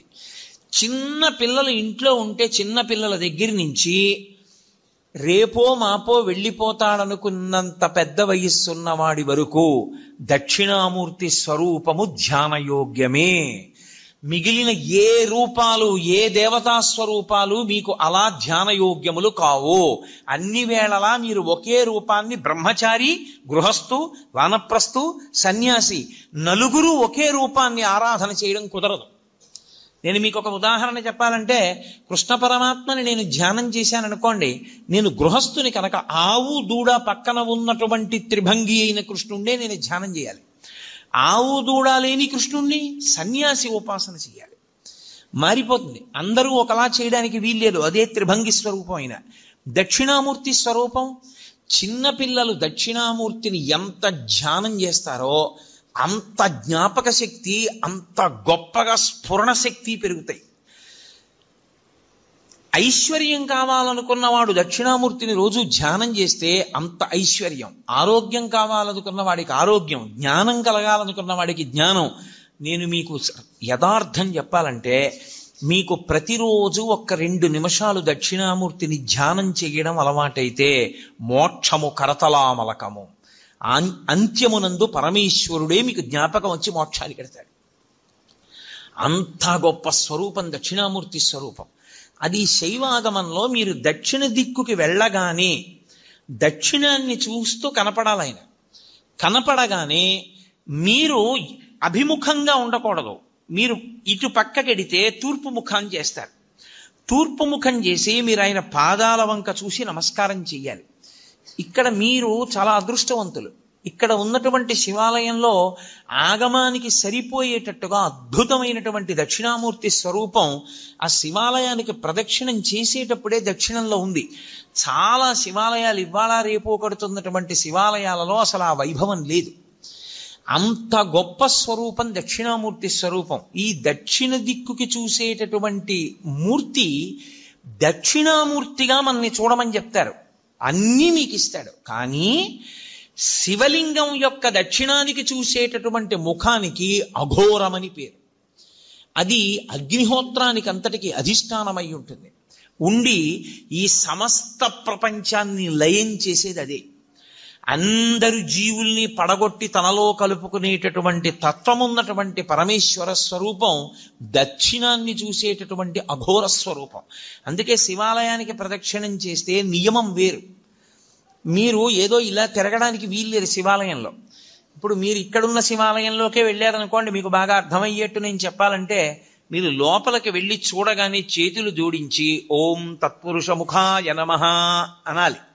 ఒకవేళ భక్తులకి ముఖాలు తెలియవేమోనని బోర్డు పెడతారు. అందుకే అసలు శివాలయంలో బోర్డు ఉండాలి. లేకపోతే మీకు ముఖాల పేర్లు ఎలా గుర్తుంటాయి? గుర్తుండవు. గుర్తుండాలి. ఉండని వాడికి సౌలభ్యం కోసం బోర్డు పెడతారు. బోర్డు పెడితే ఓం తత్పురుష ముఖాయ నమః అని నమస్కారం చేసి మెల్లగా దక్షిణానికి వెళ్ళాలి. మళ్ళీ అభిముఖంగా పై చూసి ఓం అఘోర ముఖాయ నమః అనాలి. ఎవడు అలా అంటూ ప్రదక్షిణం చేస్తుంటాడో వాడు మళ్ళీ పుట్టవలసిన అవసరం లేని రీతిలో జ్ఞానం ఇచ్చి కలుపుకుంటాడు. అందుకని దక్షిణామూర్తి ఉంటారు దక్షిణానికి. లేకపోతే ఆయన లోకాన్నంతటిని లయం చేసి మళ్ళీ పునర్జన్మలిచ్చే స్వరూపమై ఉంటాడు. అందుకే అగ్నికి అధిష్టానమై ఉంటాడు. మీరు దక్షిణాన్ని దాటి పశ్చిమానికి వచ్చారనుకోండి, శివాలయంలో ఆగమం ప్రకారం ఏమిటంటే పశ్చిమ దిక్కున సుబ్రహ్మణ్యేశ్వరుడు ఉండాలి. ఉండి పశ్చిమానికి వెడితే మళ్ళీ మీరు గుడికి ఎదురుగుండా నిలబడాలి. ఆ గుడి యొక్క గోడకి ఎదురుగుండా నిలబడి ఓం సద్యోజాత ముఖాయ నమః అనాలి. సద్యోజాతము అనబడేటటువంటి ముఖం పశ్చిమ దిక్కుని చూస్తూ ఉంటుంది. ఆ పశ్చిమ దిక్కుని చూసేటటువంటి సద్యోజాత ముఖము పృథివికి అధిష్టానమై ఉంటుంది. అది సృష్టికంతటికీ కారణం అదే. ఆ ముఖంలోంచే ఈశ్వరుడు మళ్ళీ పునః సృష్టి చేస్తుంటాడు. అందుకే లోకంలో మాట అంటారు, శివాలయానికి ప్రదక్షిణం చేస్తే తీరని కోరికుందా అంటారు. కారణం ఏమిటో తెలుసా? బిడ్డలు పుట్టాలన్న కోరిక దగ్గర నుంచి సమస్త కోర్కెలు శివాలయంలోనే తీరుతాయి. కాబట్టి ఇప్పుడు పశ్చిమాన్ని చూసేటటువంటి ముఖం సద్యోజాత ముఖం. అటు తిరిగి అంటే పశ్చిమానికి వెళ్ళినప్పుడు తూర్పుకి తిరగాలి. తూర్పుకి తిరిగి ఓం సద్యోజాత ముఖాయ నమః అనాలి. సద్యోజాత ముఖమే అత్యంత శక్తివంతమైనటువంటి ముఖం. ఇప్పుడు సద్యోజాతాన్ని దాటి మళ్ళీ వెనక్కి వెళ్ళడం ప్రదక్షిణ విధి పక్కన పెట్టండి. మీరు అది దాటితే ఉత్తర దిక్కుకు వస్తారు. ఉత్తర దిక్కుకు వచ్చినప్పుడు మళ్ళీ శివాలయం గోడకి ఎదురుగుండా నిలబడాలి. నిలబడి ఓం వామదేవాయ నమః అనాలి. వామదేవుడు అంటే ఎవరు అన్నది శివమహాపురాణం చెప్పింది. ఏమ్మా పిల్లని కాసేపు బయటికి తీసుకెళ్ళకూడదా? ఎందుకమ్మా పిల్ల ఏదో మాట్లాడుతూ ఉంటుంది, చిన్న పిల్ల దానికి ఏం తెలుసు, కాసేపు బయటికి తీసుకెళ్ళండి. శివమహాపురాణం ఆ ఉత్తర దిక్కున ఉండేటటువంటి శివుడి ముఖాన్ని వామదేవ ముఖము అని పిలిచింది. దాని గురించి మాట్లాడుతూ మంగళాయతనం దేవం యువానమతిమంగళం ధ్యాయేత్ కల్పతరోర్మూలే సుఖాసీనం సహోమయా అంటుంది లింగపురాణం. ఆ ముఖము నీటి మీద అధిష్టానం కాబట్టి అది ఏం చేస్తూ ఉంటుందంటే సమస్త మంగళములను మీకు కృప చేసేటటువంటి ముఖమదే. యథార్థమునకు అదే విష్ణు స్వరూపం, అదే విష్ణువు. అందుకే శివాలయంలోకి వెడితే అందరికీ నమస్కారం అయిపోతుంది. ఓం వామదేవాయ నమః అని అన్నారనుకోండి, లేకపోతే ఓం వామదేవ ముఖాయ నమః అంటే అనారోగ్యం ఉండదు. అందుకే శివాలయంలో ప్రదక్షిణాలు చేయండి అని ఎందుకంటారో తెలుసా? మెల్లగా ప్రదక్షిణం చేసి ఉత్తరానికి వెళ్ళి నమస్కారం చేస్తే సమస్త అనారోగ్యములకు హేతు ఎక్కడుంటుందంటే ఈశ్వరుడు నీటి ద్వారా అనారోగ్యాన్ని ఇస్తాడు. అందుకే బ్రతుకుట అంటే నీటి వలననే, భోగము నశించుట నీటి వలననే, అనారోగ్యము నీటి వలననే. సంజీవనం సమస్తస్య జగత సలిలాత్మిక భవ ఇత్యుచ్యతే మూర్తిర్భవస్య పరమాత్మనః అంటుంది లింగ పురాణం. నీటి మీద ఆయన అధిష్టానం. మీకు అందుకే ఏదైనా ఊరు వెళ్ళారనుకోండి, నాకు అక్కడ కూర పడలేదండి అండవు, నాకు ఆ నీళ్లు పడలేదండి అంటాడు. అనారోగ్యమునకు కారణము నీరే, మనిషి పడిపోవడానికి కారణము నీరే. నీరు అంత శక్తివంతం. నీటి మీద అధిష్టానమై ఆయన ఉత్తరాన్ని చూస్తూ ఉంటాడు. ఆ ముఖానికి ప్రతిరోజు మీరు గోడవంక చూసి ఓం వామదేవ ముఖాయ నమః అన్నారనుకోండి, ఆయన మీకు ఏకకాలమునందు మూడిటిని కృప చేస్తాడు. ఒకటి, మీకు ఏదుందో దాన్ని ఉంచుతాడు, అది పాడైపోకుండా కాపాడతాడు. రెండవది, మీకు ఉత్తరోత్తరాభివృద్ధిని ఆయనే కల్పిస్తాడు. ఉత్తరోత్తర మీరు సంతోషంగా ఉండడానికి కావలసిన సమస్త అభివృద్ధి ఆ ముఖంలోంచి వస్తుంది. మూడు, వచ్చినటువంటి భోగస్థానములను మీరు అనుభవించడానికి వీలుగా దేహారోగ్యం ఉంచుతాడు. ఈ మూడు ఇంగ్లీష్లో సస్టినెన్స్ అంటారు, స్థితి ఉంచుట. ఈ పదంలోకి వెళ్ళేటటువంటి సమస్తమైనవి కూడా వామదేవ ముఖంలోకే వెళ్ళిపోతాయి. వామదేవ ముఖంతో ఉన్న మూర్తిని పూర్తిగా చూడాలంటే మీరు పశుపతినాథ్ దేవాలయం ఎదురుగుండా ఉన్న గోడ పైన ఉన్నటువంటి శిఖరం దగ్గర చూడాలి. శివమహాపురాణంలో ఎలా చెప్పారో అలాగే కల్పవృక్షం కింద కూర్చుని ఎడమతొడ మీద పార్వతీదేవిని పెట్టుకుని ఎంత సంతోషంగానో, ఎంత నవ్వుతూ ఉంటాడో. పరమశివుడు అంత ప్రసన్నుడై అంత నవ్వుతూ మీకు కనపడ్డం. వామదేవ ముఖంతో ఉండేటటువంటి పరమేశ్వరుడు అంత ప్రహృష్టవదనంతో ఉంటాడు. వెళ్ళి ఓం వామదేవ ముఖాయ నమః అంటూ ఉంటే చాలు, ఆయన ఎంతో ప్రీతి చెందుతాడు. తూర్పు ముఖాన్ని అలా ఉంచండి. 5వ ముఖం పైకి ఉందే, దాన్ని ప్రదక్షిణం పూర్తి చేసేటప్పుడు చూడాలి. మీ ప్రదక్షిణం పూర్తయిపోయాక శివాలయంలో లింగాన్ని చూసి బయటికి వచ్చేయకూడదు. ఒకసారి మీరు అక్కడే నిలబడి పైకి చూడాలి. ఇలాగా చూసి ఓం ఈశానముఖాయ నమః అనాలి. దానికి పేరు ఈశానము అని పేరు 5వ తలకాయకి. అది ఆకాశానికి అంతటికి అధిష్టానమై ఉంటుంది. అదే మోక్షకారకం. ఇప్పుడు మీరు కొంచెం జాగ్రత్తగా గమనిస్తే నేను ఇందులో 5 ముఖముల చేత 5 కార్యములను ప్రతిపాదన చేశాను. సృష్టి, స్థితి, లయ, తిరోధాన, అనుగ్రహములు అని. సృష్టి కొత్తగా ఏర్పడుతూ ఉండడం, స్థితి ఉండడం, లయ పడిపోవడం, మళ్ళీ బ్రహ్మాండంలో కలిసిపోతూ ఉండడం. తిరోధానము అన్న మాటకు అర్థం ఏమిటో ఇప్పుడు నేను చెప్తాను చూడండి. తిరస్కరణీ విద్య అని ఒక విద్య, తిరస్కరణీ విద్య ఉందండి ఆయన దగ్గర, చాలా జాగ్రత్తగా ఉండండి అంటారు. తిరస్కరణీ విద్య అంటే ఏమిటో తెలుసా? ఆయన తనకి ఉన్నటువంటి ఉపాసన బలం చేత, తనకి వశమైనటువంటి దేవతల కృప చేత అక్కడ ఉన్న వస్తువు మీకు కనపడకుండా చేస్తాడు. దాన్ని తిరస్కరణీ విద్య అంటారు. అప్పుడు ఏమవుతుందంటే ఆయన ఏ దేవతని పిలిచాడో ఆ దేవత మీకు కనపడకుండా చేస్తుంది ఆ వస్తువుని.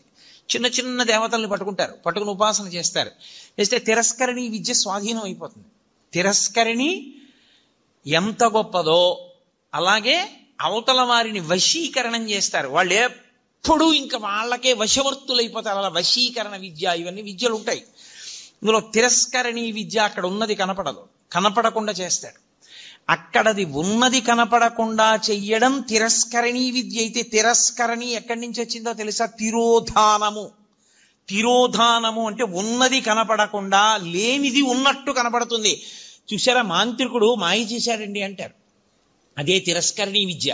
తిరోధానము అంటే ఏది ఉన్నదో అది కనపడకుండా, ఏది లేదో అది ఉన్నట్టు కనపడుతుంది. సత్యము అసత్యముగా, అసత్యము సత్యముగా కనపడేటట్టు చేయగలిగిన ముఖమునకు తత్పురుష ముఖం అని పేరు. అది తిరస్కరణి. ఏది దాస్తోంది అది? అదే మాయా. శంకర భగవత్పాదుల యొక్క ప్రతిపాదన అక్కడుంది. అందుకని పీఠాధిపతులందరూ చంద్రమౌళీశ్వరారాధన చేస్తారు. వాళ్ళందరూ చంద్రమౌళీశ్వరారాధన ఎందుకు చేస్తారంటే వాళ్ళెవ్వరూ మాయకి కట్టబడకుండా జ్ఞానమునందు నిలబడడానికి శంకరాచార్యుల వారు పెట్టిన పద్ధతి. ఇప్పుడు తిరస్కరిణి ఉన్నది ఆత్మ ఒక్కటే, పరమేశ్వరుడు ఒక్కడే ఉన్నాడు. ఒక్కడే అయిన పరమేశ్వరుడు కనపడకుండా విశ్వము కనపడుతూ ఉంటుంది. అబ్బో ఎంతమంది ఉన్నారో, ఎన్ని మొక్కలు ఉన్నాయో, ఎన్ని పువ్వులు ఉన్నాయో అంటాడు తప్ప ఉన్న విశ్వనాథుడు కనపడడు. విశ్వనాథుడు కనపడకుండా విశ్వం కనపడేటట్టు చేస్తాడు. అలా కనపడినంత కాలం మాయకి వశుడైపోయాడు గుర్తు. మాయకి వశుడైనంత కాలం మళ్ళీ పుడుతూ ఉంటాడు. మళ్ళీ పుట్టినవాడు మళ్ళీ చస్తూ ఉంటాడు. మళ్ళీ చచ్చినవాడు మళ్ళీ పుడుతూ ఉంటాడు. అంటే సృష్టి స్థితి లయ తిరోధాన, సృష్టి స్థితి లయ తిరోధాన వీటిలో తిరుగుతాడు. 5వది అనుగ్రహం, మోక్షమూర్తి. అది దక్షిణామూర్తి దగ్గర ప్రారంభం అవుతుంది. ఆయన అనుగ్రహించాడా అసలు ఉన్న వస్తువు కనపడే అసత్యమైన వస్తువు కనపడకుండా పోతుంది.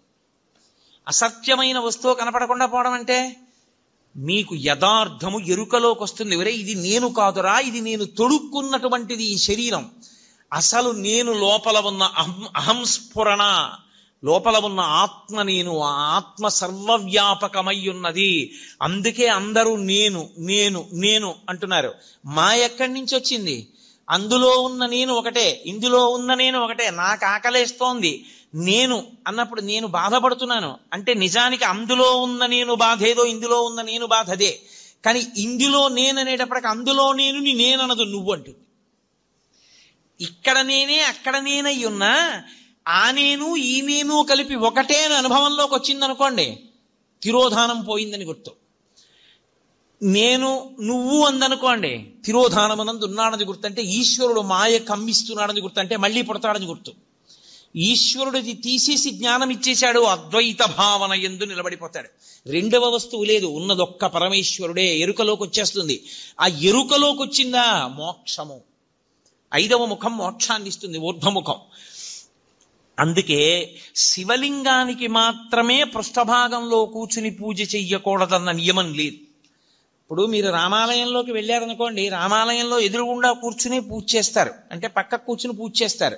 అంతేగాని రామాలయంలో వెనకాతల కూర్చుని పూజ చేస్తానంటే అది శాస్త్రీయం కాదు, అలా చేయకూడదు. శివలింగానికి ముందు కూర్చోవచ్చు, పక్కన కూర్చోవచ్చు, వెనక్కి కూర్చోవచ్చు, పైన పొయ్యొచ్చు. ఎందుకని? అన్ని ముఖాలే, 5 వైపులా ముఖాలే. ఏ ముఖం నుంచి నీళ్లు జారినా మీకో ఫలితం ఉంటుంది. ఎటు నుంచి నీళ్లు జారనివ్వండి, అది మీకు వెంటనే ఒక ఫలితాన్ని ఇచ్చేస్తుంది. అందుకే పైన పోస్తారు, అన్ని ముఖాల నుంచి జారుతాయి. ఇప్పుడు శివాభిషేక తీర్థాన్ని తొక్కకూడదు. అది కాని తొక్కాడా ఉత్తర క్షణం పూర్వజన్మలలో చేసుకున్నటువంటి పుణ్యము నశించిపోతుంది.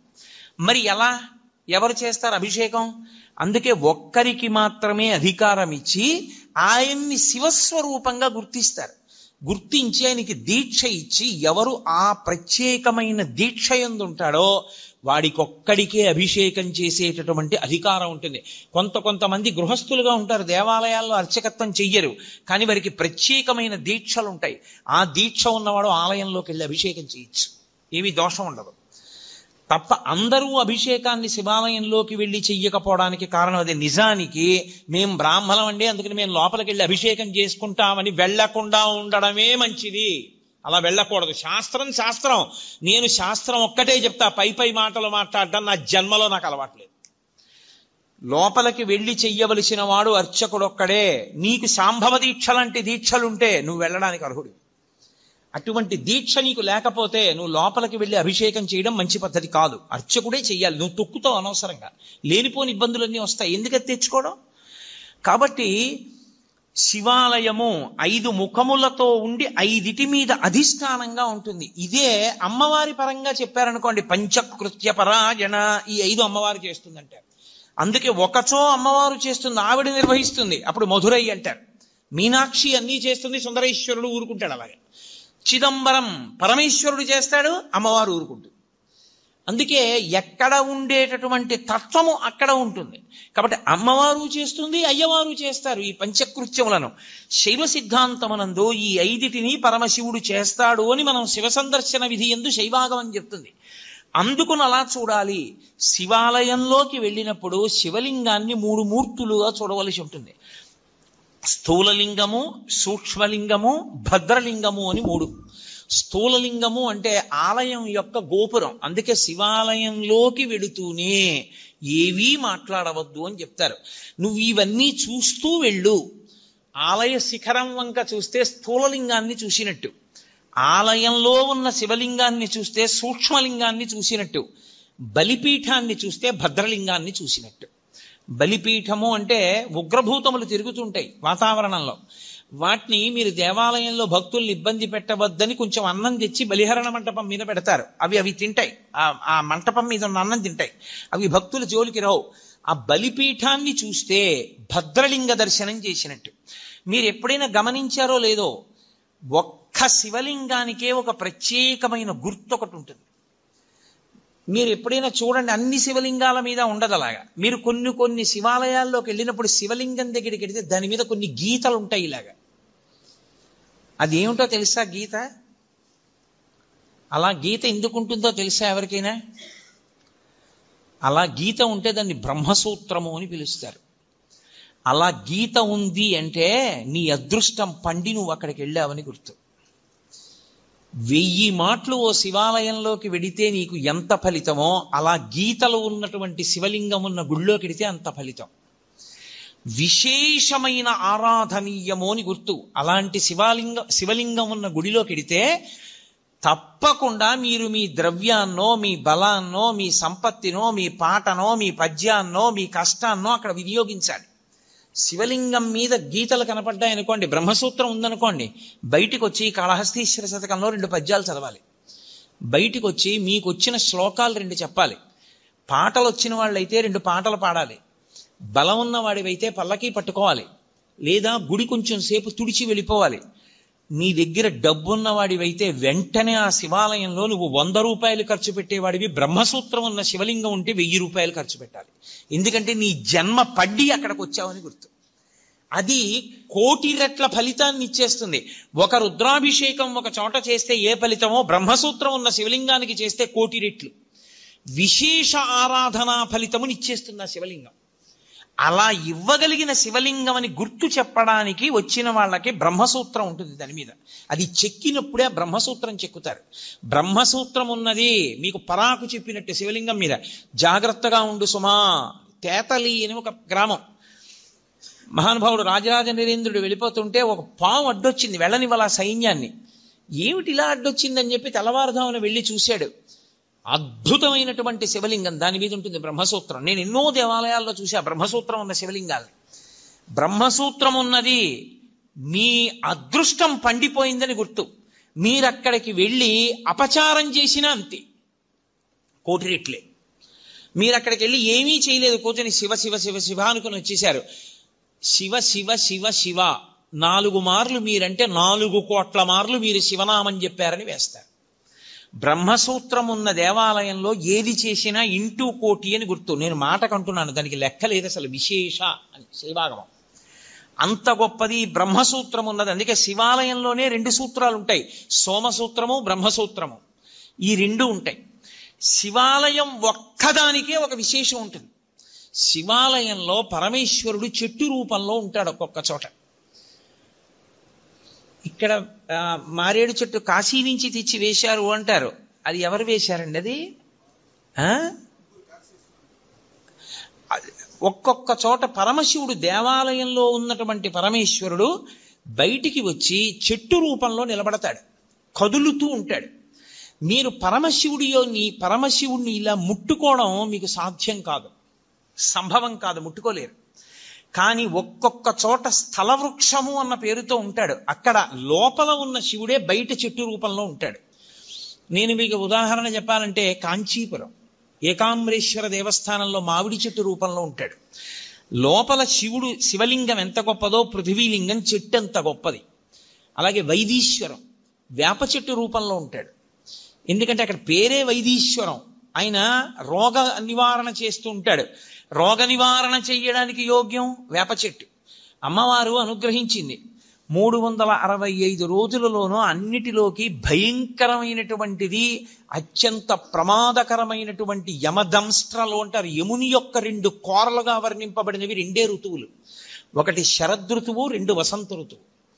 ఈ 2 ఋతువులు అత్యంత ప్రమాదకారులు. చాలా మంది ఈ ఋతువుల్లోనే పడిపోతారు కనుక అమ్మవారు ఏం చేసిందంటే, కొత్త సంవత్సరం చైత్రం ప్రారంభమై వసంత ఋతువు రాగానే పసిబిడ్డల దగ్గర నుంచి వృద్ధుల వరకు కాపాడడానికి అమ్మవారే అనుగ్రహ రూపంలో వేప చెట్టుకి పువ్వుగా వస్తుంది. అందుకే వేప పువ్వుని తెచ్చి ప్రసాదంలో వేసుకు తింటారు కొత్త సంవత్సరం రాగానే. కారణం అది. ఆవిడ రోగనిరోధక శక్తినిచ్చి మృత్యుదంష్ట నుండి పైకెత్తుతుంది. శారదా నవరాత్రులు చేసిన వసంత నవరాత్రులకు ముందు చైత్ర శుక్ల పాడ్యమి నాడు ఈ ప్రసాదం తీసుకున్నా పరదేవతానుగ్రహం కలగడానికి కారణం ఏదో ఛాందసత్వంతో ఉతినే వేప వచ్చిందని పెట్టడం కాదు. అమ్మవారు ప్రతిజ్ఞ చేసింది, నేను అలా వస్తాను, నన్ను మీరు ప్రసాదంగా స్వీకరించండి అని చెప్పింది. కాబట్టి ఒక్క శివాలయానికే బ్రహ్మసూత్రము, సోమసూత్రము, స్థల వృక్షము. మీకు కంచిలో లోపల ఉన్న పృథివీలింగం ఎటువంటిదో బయట ఉన్న మామిడి చెట్టు అంత గొప్పది. మీకు అలాగే వైదీశ్వరంలో ఆయన రోగ నివారక స్వరూపంతో ఉంటాడు. అది అంగారక క్షేత్రం. అక్కడ విశేషమైన శక్తి కుజుడికి. అక్కడికి వెళ్ళి పూజ చేస్తే కుజగ్రహం అనుగ్రహిస్తుంది. జాతకంలో ఉండకూడని చోట కానీ కుజగ్రహం ఉన్నదా చాలా ఇబ్బంది పెట్టేస్తుంది. దాని దోషాన్ని నివారించేది ఏది అంటే ఒక్క వైదీశ్వరం. వైదీశ్వరం కుజుడు పరమశివుని యొక్క కుమారుడు. అందుకే అక్కడ వైదీశ్వరంలో మహానుభావుడు రోగ నివారణ చేసేవాడుగాను ఉంటాడు. వైద్యుడిగా ప్రథమో దైవ్యోభిషక్ అని రుద్రాధ్యాయంలో ఆయనకి పేరు. ఆయనే ప్రథమ వైద్యుడు. ఆయన రోగములను నివారించడానికి దేవాలయం బయట వేప చెట్టు రూపంలో ఉంటాడు. అలాగే జంబుకేశ్వరం జలలింగం, జంబుకేశ్వరంలో నేరేడు చెట్టు రూపంలో ఉంటాడు. స్థలవృక్షం దేవాలయం వెనకాతలే ఉంటుంది నేరేడు చెట్టు. అలాగే మధ్యార్జునం అని ఒక క్షేత్రం, మహాలింగము అంటారు దాన్ని. చంద్రశేఖరేంద్ర సరస్వతి మహాస్వామి వారికి కామకోటి పీఠాధిపత్యం వహించిన మహాపురుషులు, వారే కదలాడిన శివస్వరూపం. వారికి మధ్యార్జున క్షేత్రం అంటే ప్రాణం. ఏ అభిషేకం జరిగినా, ఏ పూజ జరిగినా వారికి ప్రసాదం పట్టుకొచ్చేవారు అర్చకులు.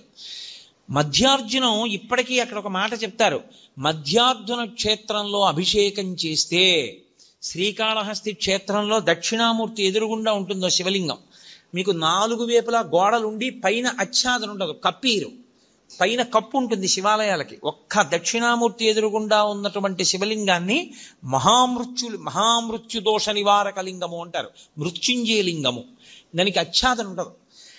అంతటా క్షామం వచ్చేసి ఇంకా తినడానికి తిండి లేక పశువులు కూడా చచ్చిపోతే అప్పుడు ఏం చేస్తారంటే 4 గోడల మీద అర్చకులు నిలబడతారు. నిలబడి 4 గోడల నుంచి శివలింగానికి అభిషేకం చేసి కుంభం పోస్తారు, అన్నాభిషేకం చేసి వదిలిపెడతారు. అంటే మరనాడు తలుపులు తీస్తే కుంభవృష్టి కింద పడుతుంది వాన. ఒకసారి జరిగింది శ్రీకాళహస్తిలో. శివలింగం దేశ సమస్యలకి కూడా పరిష్కారం అయి ఉంటుంది. అందుకని మహాలింగము మధ్యార్జునం. ఆ క్షేత్రం పేరు అర్జున క్షేత్రం. అర్జునం అంటే తెల్లమద్ది, తెల్లమద్ది చెట్టు రూపంలో ఉంటాడు పరమశివుడు. అసలు నమో వృక్షేభ్యో హరికేశేభ్యో అని ఆయన యొక్క రూపము తెల్లమద్ది చెట్టుగా ఉంటుంది. మీరు ఎప్పుడైనా తెల్లమద్ది చెట్టు చూశారో లేదో నాకు తెలియదు. తెల్లమద్ది చెట్టు చూస్తే తెల్లటి వ్యక్తి ఎలా ఉంటాడో అలాగే ఉంటుంది. మేము మధ్యార్జునం వెళ్ళినప్పుడు తలుపులు వేసేశారు, మహానైవేద్యం టైం అయిపోతోంది. మా శంకర గారు అన్నగారు మల్లన్న గారు మహానుభావుడు, ఏ పనైనా సాధించగలడు. ఆయన మొత్తానికి అర్చకుల్ని పట్టి తలుపులు తెరిపిస్తే వెళ్ళి ఆ మధ్యార్జునంలో ఆ అర్జున వృక్షాన్ని ముట్టుకుని వచ్చాం కదండి. ఆ దేవాలయం ఒక్క దేవాలయానికే శివాలయాల్లో ఒక నియమం, ఏ ద్వారంలోంచి మీరు లోపలికి వెళ్ళారో అందులోంచి బయటికి రాకూడదు, వేరు ద్వారంలోంచి బయటికి వెళ్ళాలి. పాపాలన్నీ బయట నించుంటాయి, ఎక్కడ పట్టుకుంటాయో అని, మళ్ళీ వస్తాడని. ఇంకో ద్వారంలోంచి వెడితే పాపం అక్కడతో పోతుంది. మధ్యార్జునం అంత గొప్పది. మధ్యార్జునం గొప్పతనం ఎక్కడుందో తెలుసా? శైవాగమం ఎలా చెప్పిందో ఆ ఆలయానికి ఉపాలయాలుగా అన్ని ఆలయాలు అలా వెలిసాయి. ఒక శివాలయానికి ఈశాన్యంలో ఏదో నటరాజస్వామి ఉండాలి, లేకపోతే కాలభైరవుడు ఉండాలి, పశ్చిమాన సుబ్రహ్మణ్యుడు ఉండాలి, నైరుతి విఘ్నేశ్వరుడు ఉండాలి, అలాగే ఉత్తరాన చండీశ్వరుడు ఉండాలి. ఎలా శైవాగమం చెప్పిందో మధ్యార్జున క్షేత్రానికి అన్ని దిక్కులా అలా వచ్చాయి దేవాలయాలు. అందుకని అసలు దాని చుట్టూ ఉన్న దేవాలయాలు ఉపాలయాలై ఈ లింగం మహాలింగం అయింది. అందుకని దానికి ఆ లింగాన్ని, అన్ని శివాలయాల్లో ఉన్న శివలింగానికి మహాలింగం అంటారు. కానీ ప్రత్యేకించి మధ్యార్జున క్షేత్రంలో ఉన్న శివలింగానికి ఒక్కదానికే ఒక ప్రత్యేకమైన పేరు, మహాలింగం అనే పిలుస్తారు. ఎంత ఎంత ప్రీతో చెప్పలేను పరమాచార్య స్వామి వారికి. అక్కడే ఉండే ఏమి నంది, మీరు ఇలా తలెత్తి చూడాలి, అలా ఉంటాడు నందీశ్వరుడు. నందీశ్వరుడు కేవలము శివుణ్ణి చూస్తాడని మీరు అనుకుంటున్నారేమో, తప్పు. నందీశ్వరుని యందు ఒక ప్రత్యేక లక్షణం ఉంది.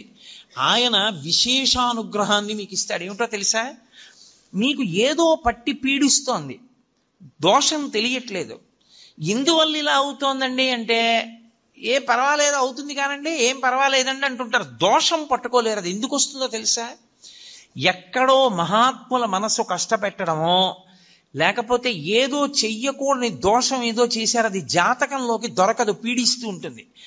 మీకు దొరకని దోషం పోవాలి అంటే ఒక్క నంది అభిషేకానికే పోతుంది. అది ఎప్పుడో తెలుసా? ఎప్పుడు పడితే అప్పుడు చేయడానికి వీల్లేదు. త్రయోదశి నాటి సాయంకాలం శివాలయంలో శివలింగానికి పొద్దున్న అభిషేకం అయిపోతుంది కాబట్టి అలంకారం చేసేసి రుద్రాధ్యాయంతో నందీశ్వరుడికి అభిషేకం చేస్తారు. అభిషేకం చేసి నంది మూర్తిని అంతటినీ కడిగి అలంకారం చేసి చందనం బొట్టు పెట్టి నందీశ్వరుడికి శివలింగానికి ఏకకాలంలో హారతిత్తితే సమస్త దోషములు ఉపశాంతి పొందుతాయి. ఒక్క త్రయోదశి నాడే. ఇక ఇంకొక రోజు లేదు దానికి. దోష నివారణార్థం చేసేటటువంటి అభిషేకం నందీశ్వరుడికి ఉంది ప్రదోష వేళలో. జాతకంలో వచ్చేటటువంటి అంత గొప్ప గొప్ప దోషాల్ని కూడా నివృత్తి చెయ్యగలిగిన శక్తి ఎక్కడ పటమరిస్తుందంటే శివాలయంలో పటమరిస్తుంది. అందుకే త్రయోదశి అభిషేకము అంటారు. దానికి నంది దగ్గర బయలుదేరి ప్రదక్షిణం చేసి నంది దగ్గరికి రావాలి. దానికి ఒక ప్రత్యేకమైన ప్రదక్షిణ విధానం ఉంటుంది. ఆ ప్రత్యేక ప్రదక్షిణ విధానంలో ప్రదక్షిణం చేసి మళ్ళీ నంది దగ్గరికి వస్తారు. దాన్ని నంది నమస్కారము అని పిలుస్తారు. దాని చేత శివానుగ్రహం పరిపూర్ణంగా కలుగుతుంది. తత్తీర్థం తల మీద చల్లితే చాలు. ఎప్పుడైనా జరిగిందా ఇక్కడ నందికి అభిషేకం? త్రయోదశి నాడు దోష నివారణార్థ శివాభిషేకము అని చేస్తారు. హరిప్రసాద్ గారి చెవిలో పడింది కాబట్టి అయిపోయినట్టే. అలాగే శివాలయంలో ప్రతిరోజు అభిషేకం చేస్తారు. కానీ అసలు యథార్థమునకు పరమేశ్వరుడికి అత్యంత శక్తివంతమైన అభిషేకం జరిగేది ఎప్పుడో తెలుసా? మనం మహాశివరాత్రి, మాస శివరాత్రి చేస్తాం, మంచిదే. కానీ అసలు నిజానికి పరమేశ్వరాభిషేకమునకు ఒక భక్తుడు వచ్చి సంవత్సరంలో తరించిపోయే అభిషేకం ఎప్పుడు అంటే మార్గశీర్ష మాసంలో వచ్చే ఆర్ద్రా నక్షత్రంలో తెల్లవారుజామున చెయ్యాలి. చిదంబరంలో నటరాజస్వామికి చిదంబరంలో మోక్షలింగము అని శంకరాచార్యులు వారు పరమశివుడి దగ్గర నుంచి 5 లింగాలు తీసుకొచ్చారు. ఆ 5 లింగాల్లో ఒక లింగమే ఇప్పటికీ శృంగేరిలో ఉంది. శృంగేరిలో ఉండి భోగలింగం అన్న పేరుతో అభిషేకం చేయబడుతోంది. కంచిలో ఉన్నది యోగలింగం, చిదంబరంలో ఉన్నది మోక్షలింగం. చిదంబరంలో ఉన్న మోక్షలింగానికి ఆర్ద్రాభిషేకము అని ప్రత్యేకం చేస్తారు. అసలు నిజానికి దానితో కలుపుకుంటూ ప్రతి శివాలయంలో మార్గశీర్ష మాస ఆర్ద్రా నక్షత్రం నాడు తెల్లవారుజామున 3-4 మధ్యలో చెయ్యాలి అభిషేకం. దేవాలయాన్ని మంగళవాయిద్యాలతో పరమేశ్వరుణ్ణి మేల్కొల్పి ఉత్సవమూర్తుల్ని తీసుకొచ్చేసి గబగబా ఆలయాన్నంతటినీ శుద్ధి చేసుకోవడం అంటే సిద్ధం చేసుకుని పరమేశ్వరుడికి అభిషేకం చేస్తారు. గడ గడ గడ గడ గడ గడ వణికిపోతుంటారు. అందులో ఆర్ద్ర నక్షత్రం ఉంటుంది ఆ రోజున. ఆర్ద్ర అంటేనే తడి. దీని మీద ఒక విషయం చెప్తుంటారు. శివ, నీకు ఇదేం పిచ్చయ్యా, మార్గశీర్ష మాసం అంటేనే ఊహూయ నివడక లోకముర్వీనాథ అని లోకం అంతా వణికిపోతుంటుంది. అంత వణికిపోయే సమయంలో తెల్లవారుజామున 3:30-4 మధ్యలో ఎవడైనా నెత్తి మీద అన్ని కడవల నీళ్లు పోసుకుంటాడా? ఎందుకన్ని చన్నీళ్లు పోసుకుంటావు అంటే ఒక చమత్కారంగా ఒక గడుసు కవి దానికి ఒక పెద్ద అర్థం చెప్పాడు. ఎందుకలా ఆయన ఆర్ద్రాభిషేకం చేసుకుంటాడు అన్నదానికి. ఆయన మౌళే గంగా శశాంకౌ, ఈశ్వర మీకు తల మీద గంగ ఉంది, ఒక పక్క చంద్రుడు ఉన్నాడు, ఇద్దరూ చల్లటి వాళ్లే, చల్లగా ఉంటారు ఇద్దరు తలమించి జారుతూ. పోన్లే తలమించి జారుతూ చల్లగా ఉన్నా ఏదో కింద వెచ్చగా ఉంటుంది ఒళ్ళు అనుకుందామా. పార్శ్వే వామే దయార్ద్ర హిమగిరి దుహిత, ఎడం చేతి పక్కన ఎప్పుడు లోకాల పట్ల దయ చూపించడంలో చల్లని తల్లి, పైగా హిమగిరి దుహిత మంచుకొండ కూతురు. ఆవిడ అసలే మంచుకొండ కూతురు, పైగా దయ కలిగిన తల్లి. ఎంత చల్లగా ఉంటుంది. ఆవిడేమో ఎడం భాగంలో ఉంటుంది. ఇది చాలదన్నట్టు కరచరణ తలే శీతలాంగా భుజంగా, కాళ్ళకి చేతులకి జివ్వుమనేటంత చల్లగా ఉండే పావులు చుట్టుకొని ఉంటాయి. ఇంకా ఈశ్వర ఇది చాలదు మీకు. చందనం సర్వగాత్రే, ఒళ్ళంత చల్లటి చందనం పూసుకుంటావు, ఎంత చలి. ఇది చాలలేదు నీకు. ఇది చాలలేదని మళ్ళీ మార్గశీర్ష మాసం ఆర్ద్ర నక్షత్రంలో నీకు ఇన్ని కడవలతో తెల్లవారుజామున అభిషేకమా? ఎందుకే మహానుభావ, నీకు చలి ఇట్లా. శీతం ప్రభూతం అంటే చాలా ఎక్కువ, విపరీతమైన చలి కదూ. మరి కనక సభానాథ, ఓ చిదంబరేశ్వరుడా, ఓ శివ, సోఢుంత్వ శక్తి, ఎలా భరిస్తావు? చిత్తే నిర్వేదతత్వే, అర్థమైందయా? ఎప్పుడు కోరికలతో ఏడుస్తూ అలమటించిపోతూ ఎప్పుడు దుఃఖంతో ఉండి వేడిగా ఉండే నా హృదయంలో ఉన్న నీకు ఇంత చల్లటివన్నీ పెట్టినా తాపం పోవట్లేదన్నాడు. అందుకని శివా నీకు ఆర్ద్రాభిషేకం అన్నారు. సమస్త తాపోపశాంతి దేని వలన కలుగుతుందంటే ఆర్ద్రాభిషేకము చేత కలుగుతుంది. శివాలయం ఉండడం ఒకెత్తు, శివాలయాన్ని వాడుకోవడం ఒకెత్తు. శివాలయం ఉండడంతో సరిపోదు, మీకు శివాలయాన్ని వాడుకోవడం రావాలి. అలా వాడుకోవడం వస్తే అదృష్టవంతులు. శివాలయంలోకి వెడుతున్నప్పుడు చెప్పులతో దాటి లోపలికి కాని వెళ్ళాడా?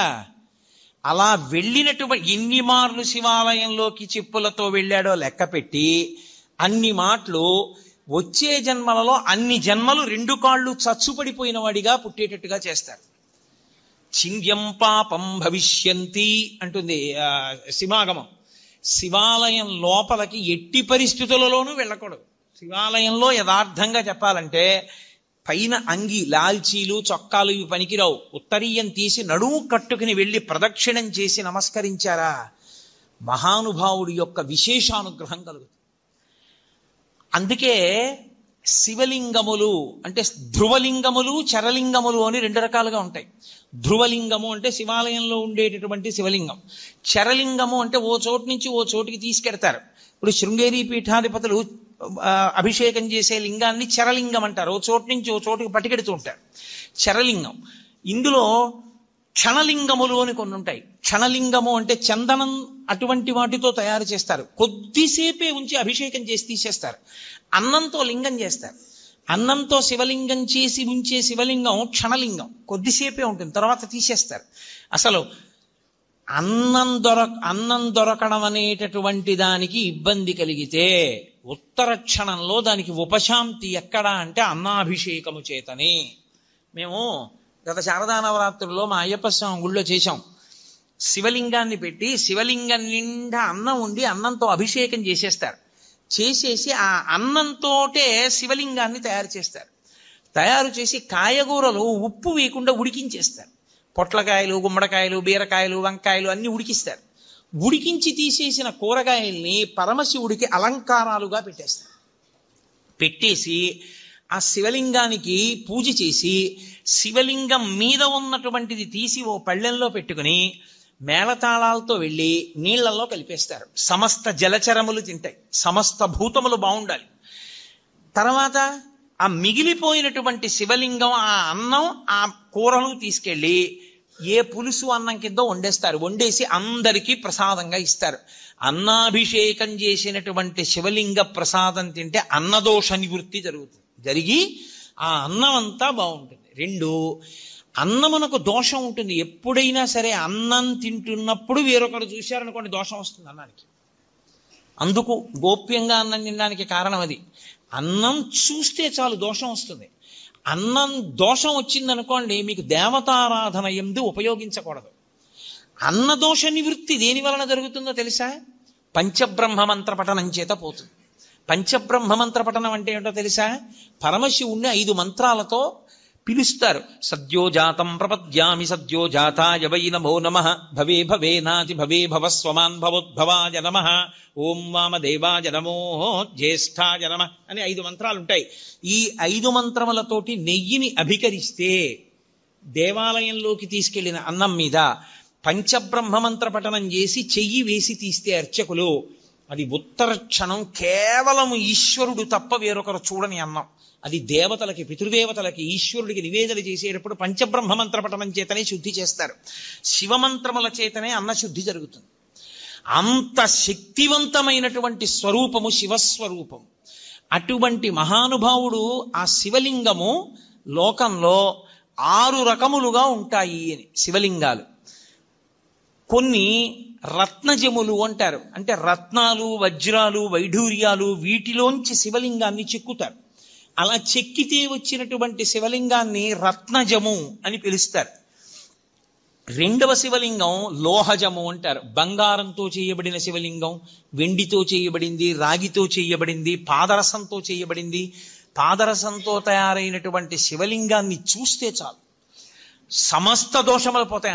అసలు పాదరసంతో చేయబడిన శివలింగాన్ని అందరూ పట్టుకోలేరు కూడా, కనీసం పూజ కూడా చేయలేరు, అంత శక్తివంతం. మీకు ఒక్క అలహాబాద్ త్రివేణి సంగమంలో ఉంది దేవాలయంలో, లలితాపరా భట్టారికా దేవాలయంలో పాదరసలింగం ఉంది. ఇంత పెద్ద పాదరసంతో ఉంటుంది. మీరు ఎవరైనా చూశారో లేదో నాకు తెలియదు. కాబట్టి అటువంటి వాటిని లోహజలింగములు అని పిలుస్తారు. మూడవది సైకతలింగము అంటారు.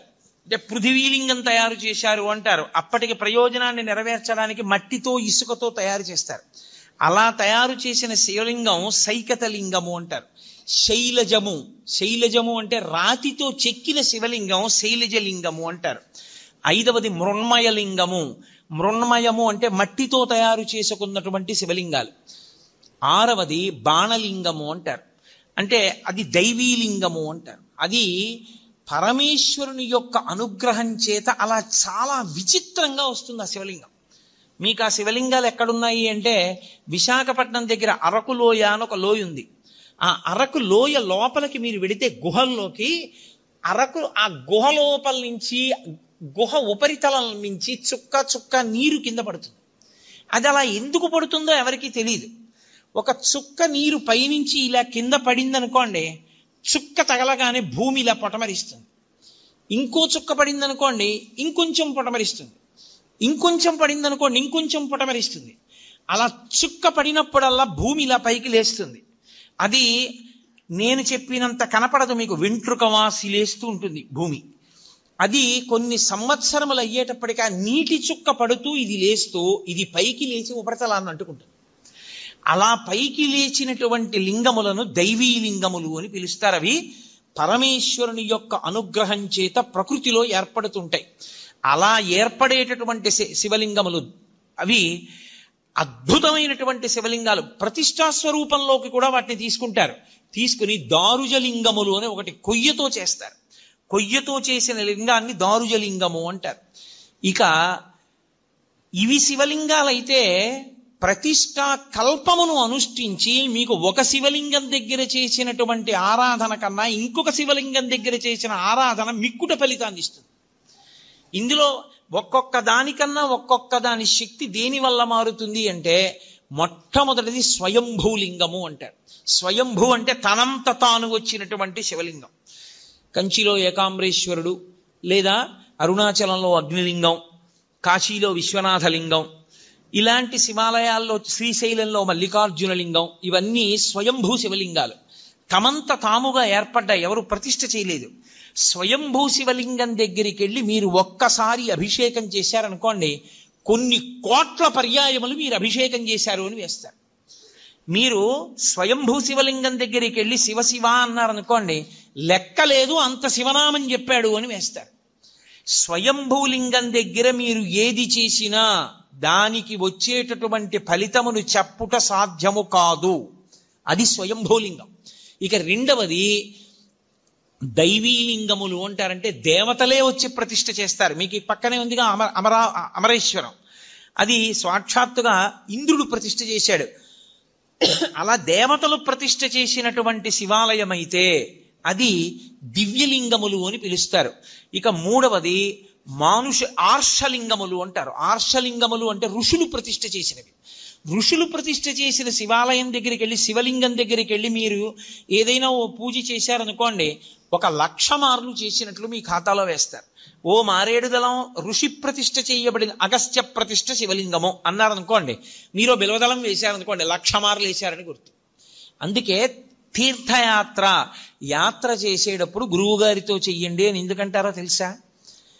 ఈ తేడా తెలియడానికి. లేకపోతే అక్కడ నువ్వు గిరగిరా తిరిగి వచ్చేస్తే ఏమి సంపాదిస్తావు అక్కడికి వెళ్ళి? ఒరే దానికి బ్రహ్మసూత్రం ఉందిరా, కాస్త తేనె పోయి హుండీలో 10 రూపాయలు వేయిరా, ఇంకొక మాట సాష్టాంగం చేయరా అని గురువుగారు చెప్తే కదా నువ్వు ఫలితం పొందేది. నీకు బ్రహ్మసూత్రం అంటే తెలియదు, శివలింగం మీద గీత ఎందుకుందో నీకు తెలియకపోతే నువ్వు వెళ్ళి కూడా ఏం చేసుకుంటావు ఆ క్షేత్రానికి? అందుకని గురువుతో వెళ్ళండి తీర్థయాత్రకి అనడానికి కారణం అక్కడ వచ్చింది. కాబట్టి ఆర్షలింగము ఋషి ప్రతిష్ఠ, రాక్షసలింగములను ఉంటాయి. వాటికి పూజ చెయ్యకూడదని నియమం ఉందని మీరు అనుకునేరు, తప్పు. రాక్షసులు ప్రతిష్ఠ చేస్తారు. రాక్షసుల చేత ప్రతిష్ఠింపబడినటువంటి లింగం దగ్గరికి వెళ్ళి పూజ చేస్తే 10,000 రెట్ల ఫలితాన్ని ఇస్తారు. మానుషలింగములు అంటారు, మనుష్యులు ప్రతిష్ఠ చేసినటువంటి శివలింగాలు. ఇదిగో ఇప్పుడు ఇక్కడ ఉన్నటువంటి దేవాలయంలో ఉన్నటువంటి శివలింగం. అటువంటి శివలింగాలు మీరు దర్శనం చేసుకుని, అభిషేకం చేసుకుని, పూజ చేసుకుని మీ భక్తి చేత ఇతోధికంగా దాన్ని పెంచుకోవాలి. బాణలింగము అని ఒక లింగం. బాణలింగము నర్మదా నది ప్రవాహమునందు నీటి ఉరిపిడికి రాళ్లు శివలింగాలుగా మారుతాయి. వాటిని బాణం అంటారు. అసలు నిజంగా పంచాయతనంలో బాణమే ఉండాలి. కాబట్టి బాణలింగము అంటారు. ఆ బాణలింగం సృష్టిలో తనంత తానుగా నీటి ఉరిపిడికి వస్తుంది. అలాగే చిట్ట చివర వచ్చేటటువంటిది దైవీలింగము. ఇందాక నేను మీతో మనవి చేశానే, అరకు లోయలో పడితే వస్తుంటుంది శివలింగం అని. అలా వచ్చినటువంటి శివలింగాలు. శివలింగాలు ఇన్ని రకాలుగా వస్తాయి. కారణం ఏంటంటే కేవలము మనుష్యుల్ని ఉద్ధరించుట కొరకు. మీరు ఒక శివలింగం దగ్గరికి వెళ్ళి చేసినటువంటి ఉపాసన మీకు అంత శక్తినిస్తుంది. అందుకే ప్రత్యేకంగా కోరి కోరి కోరి కోరి వెడతారు తీర్థయాత్ర. వెళ్ళి అక్కడక్కడ ఉండేటటువంటి శివలింగాల్ని దర్శనం చేసుకుని తిరిగి వస్తుంటారు. కారణమేమి అంటే ఇదే ప్రధానమైనటువంటి కారణం. ఒక చోటుకి వెళ్ళి మీరు చేసినటువంటి ఫలితానికి వేరొక చోటుకి వెళ్ళి మీరు చేసిన ఫలితానికి చాలా తేడా వచ్చేస్తుంది. దేవాలయమునందు ప్రవేశమునకు అందుకే మీకు ఇంత అనుగ్రహాన్ని కట్టపెట్టేస్తుంది. కాబట్టే దర్శన విధి అని ఒక పాఠం. ఇలాగే వెళ్ళాలి సుమా అని, తప్ప ఇంకొకలా వెళ్ళవద్దు. శివాలయంలో మీకు వెంటనే అనుగ్రహం కలగాలి అని అనుకుంటే, మీరు వెళ్ళిన దాంట్లో ఒక్క నిమిషం వృధా కాకుండా పరిపూర్ణంగా శివానుగ్రహం పొందాలి అనుకుంటే ఎలా బయలుదేరాలో చెప్పింది శాస్త్రం. త్రిపుండ్రములను ధరించి బొట్టు పెట్టుకుని పంచ కట్టుకుని ఉత్తరీయాన్ని తీసి నడుముకి బిగించుకుని మీద ఉత్తరీయం వేసుకోకుండా శివాలయం బయటే చెప్పులు విడిచిపెట్టి కాళ్ళు కడుక్కుని కుడికాలు ముందు పెట్టి లోపలికి వెళ్ళి మొట్టమొదట రాజగోపురాన్ని చూసి తర్వాత శివాలయ గోపురాన్ని చూసి అప్పుడు మీరు శివాలయం దగ్గరికి వెళ్ళి నంది దగ్గర మాత్రమే మీరు ప్రదక్షిణాన్ని ప్రారంభం చేయవలసి ఉంటుంది. కాబట్టి నందీశ్వరుడి దగ్గర ప్రదక్షిణాన్ని ప్రారంభం చేసి వెళ్ళేటప్పుడు దేవాలయంలో మహామంటపము, అర్ధమంటపము, ముఖమంటపము అని 3 మంటపాలు ఉంటాయి. ఈ 3 మంటపాలు దేనికి గుర్తు అంటే స్థూల సూక్ష్మ కారణ శరీరములకు గుర్తు. ఈ 3 శరీరములను నేను అధిగమించేటటువంటి అదృష్టం నాకు కలగాలని కోరుకోవడం ముఖమంటపాన్ని, మహామంటపాన్ని, అర్ధమంటపాన్ని, ముఖమంటపాన్ని దాటాలి. దాటేటప్పుడు శివాలయానికి ప్రదక్షిణం చేస్తే ఒక్క మారు చేస్తే చాలు, 3 మార్లు చేస్తే విశేషం. ఎందుకని 3 మాటలు? భగవాన్ రమణ మహర్షి ఎందుకు గిరి ప్రదక్షిణం చెయ్యాలి అన్నదానికి చెప్తుండేవారు. అంటే మీరు ప్రదక్షిణం చెయ్యడానికి కాళ్ళు కదుపుతుంటే మీ పాపములు కాలిపోతాయి. మీరు ఏ కోరికతో అలమటిస్తున్నారో ఆ కోరికలు ఇవ్వబడతాయి. మీరు ఏ కోరిక లేకుండా ప్రదక్షిణం చేస్తుంటే అంటే జన్మాంతరములందు చేసిన పాపములు కూడా కాలిపోతాయి. ఆఖరి ఊపిరి దగ్గర పాపపుణ్యములు లేని స్థితి కల్పించి మోక్షం ఇవ్వబడుతుంది. ప్రదక్షిణం, అందుకు శివాలయ ప్రదక్షిణ వచ్చింది. నేను కాదు, స్కాందంలోంచి సాక్షాత్ భగవాన్ రమణులు చెప్తుండేవారు కూర్చోబెట్టి ఎందుకు గిరి ప్రదక్షిణం చెయ్యాలో. కాబట్టి ప్రదక్షిణం 3 మార్లు చేస్తారు. ఎందుకు 3 మార్లు చేయడం అంటే నేను ఈషణత్రయాన్ని విడిచిపెట్టగలిగిన శక్తిని నాకు ఈషణత్రయము అంటే ప్రధానమైనటువంటివి ధనేష, దారేష, పుత్రేష. ధనేష డబ్బు మీద వ్యామోహం వదలదు, దారేష భార్య మీద వ్యామోహం వదలదు, పుత్రేష కొడుకు మీద వ్యామోహం వదలదు. ఈశ్వర ఈ వ్యామోహాలన్నీ వెంట పెట్టుకుని ఏం పొందుతాను, పెద్దవాడిని అయిపోయాను, నాకు ఇంకా ఈ వ్యామోహాలు తగ్గించి నువ్వు వాణ్ణి భద్రంగా నువ్వు చూడు అని కోరుకుని తిరిగితే 3 మార్లు దాని చేత వాసనాత్రయాన్ని ఈశ్వరుడు తీసేస్తాడు, ఈషణత్రయాన్ని తీసేస్తాడు. తీసేసిన తర్వాత బలిమంటపం దగ్గరికి రావాలి. వచ్చి బలిమంటపం దగ్గర నమస్కారం చెయ్యాలి. ఎందుకు అంటే మనలో ఉండేటటువంటి కామక్రోధ లోభ మద మోహమాత్సర్యములనేటటువంటి అరిషడ్వర్గములను బలివ్వాలి అక్కడ. అంటే విడిచిపెట్టేసేటటువంటి శక్తి నాకు ఈశ్వరా కల్పించు. అవి మిమ్మల్ని విడిచిపెట్టవు, అవి విడిచిపెట్టేలా ప్రవర్తించగలిగిన శక్తి మీకు కలగాలి. వాటికి అసహ్యం వెయ్యాలి. అబ్బా వీడిని పట్టుకుంటే ఏమొచ్చిందిరా, వీడేమి మనం కోరుకునేటట్టుగా ప్రవర్తించడని వెళ్ళిపోవాలి. కోపం రాదు ఆయనకి, ఓర్పు, కోపము స్థానమునందు ఓర్పుతో గెలుస్తాడు. కామము ఈశ్వర కామంగా మారుస్తాడు. ఇలా మార్చగలిగిన శక్తి దేని వలన వస్తుంది అంటే బలిమంటపం దగ్గరికి వెళ్ళి నమస్కారం చెయ్యాలి. అంతేగాని బలిమంటపం దగ్గర ఏ నమస్కారం చేయకుండా దాటకూడదు. అరిషడ్వర్గములను విడిచిపెట్టడానికి బలిమంటపానికి నమస్కారం చెయ్యాలి. అమ్మ ఎందుకమ్మా పిల్లాడితో ఎంతమంది మీ చుట్టూ ఉన్న వాళ్ళు ఇబ్బంది పడుతున్నారు, నేను చెప్పే వరకు మీరు గమనించలేరా? ఎంతమంది దృష్టి కేంద్రీకరణ పాడైపోతుంది. కాసేపు ఎందుకు పిల్లాన్ని తీసుకుని బయటికి వెళ్ళరు? బయటికి వెళ్ళండి పిల్లాన్ని తీసుకుని. కాబట్టి బలిహరణ మంటపము, దాని దగ్గర మీలో ఉండేటటువంటి అరిషడ్వర్గములను మీరు బలివ్వాలి. బలివ్వడము అంటే ఏదో జంతువుల్ని తీసుకొచ్చి చంపేయమని కాదు నా ఉద్దేశ్యం. వాటిని అధిగమించగలిగినటువంటి శక్తి ఈశ్వర కృపాకటాక్ష వీక్షణముల చేత మీకు అబ్బాలని కోరుకోవడం, అది బలిమంటపం దగ్గర నమస్కారం. తర్వాత ఈశ్వరుడి యొక్క వాహనానికి నమస్కారం చేస్తారు. నందీశ్వరుడు, గరుత్మంతుడు వీళ్ళు వహిస్తారు పరమేశ్వరుణ్ణి. వహించడం అంటే వీపు మీద కూర్చోబెట్టడం కాదు, ఎప్పుడు గుండెల్లో పెట్టుకుంటారు. అందుకే నంది చూపు శివుడి మీద ఉంటుంది, పృష్ఠభాగం ప్రపంచానికి ఇస్తాడు. ఆయనకి ప్రపంచంతో సంబంధం లేదు, పరమేశ్వరుడితో సంబంధం. ఎప్పుడు నిరంతరం నిన్ను గుండెలో పెట్టుకుని ఆరాధన చేసేటటువంటి ఈ వాహనం ఎటువంటిదో, పరమేశ్వర నేను కూడా నిన్ను గుండెల్లో పెట్టుకుని ఎప్పుడూ నీ గురించి స్మరణ చెయ్యగలిగినటువంటి భక్తి నాకు కల్పించు. కాబట్టి వాహనానికి నమస్కారం చెయ్యాలి. ఒక్క శివాలయం దగ్గర మాత్రం వాహనానికి నమస్కారం చేస్తే కుదరదు. ప్రదోషం దాటిపోతే, ప్రదోషము అంటే సాయంకాలం అసుర సంధ్య వేళ, అసుర సంధ్య వేళ ప్రత్యేకంగా పరమేశ్వరుడు ఈ భూమండలం మీద కదులుతాడు. 2 ప్రదోష వేళలో తాండవం చేస్తాడు. దేవతలందరూ శివాలయం దగ్గరికి ఎడతారు. అందుకే ప్రదోష వేళలో ఒక్క శివాలయానికే దర్శనం. 2 నరసింహస్వామి దర్శనం చెయ్యవచ్చు, దోషం లేదు.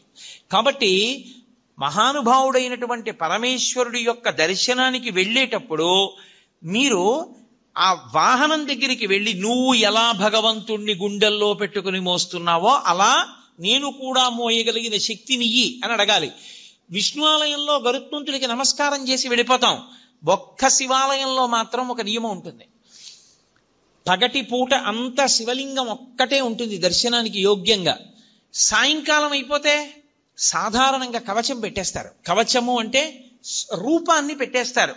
ఇగో ఈ వెనకాతల ఉన్న రూపం ఎలా ఉంటుందో అటువంటి దాన్ని శివలింగానికి తొడిగేస్తారు. ఒకసారి కాని శివలింగానికి కవచం తొడిగారా ఇక మీరు నంది యొక్క శృంగముల నుండి చూడకూడదు. అలా కాని కవచం తొడిగి లేదా మీరు తిన్నగా నిలబడి శివలింగాన్ని చూడకూడదు. అప్పుడు చూసేటప్పుడు మాత్రం మీకు అదృష్టం పండిందని గుర్తు. కవచం పెట్టకముందు మీరు శివాలయంలోకి వెళ్ళారంటే మీ భాగ్యం పండిందని గుర్తు. ఎందుకో తెలుసా?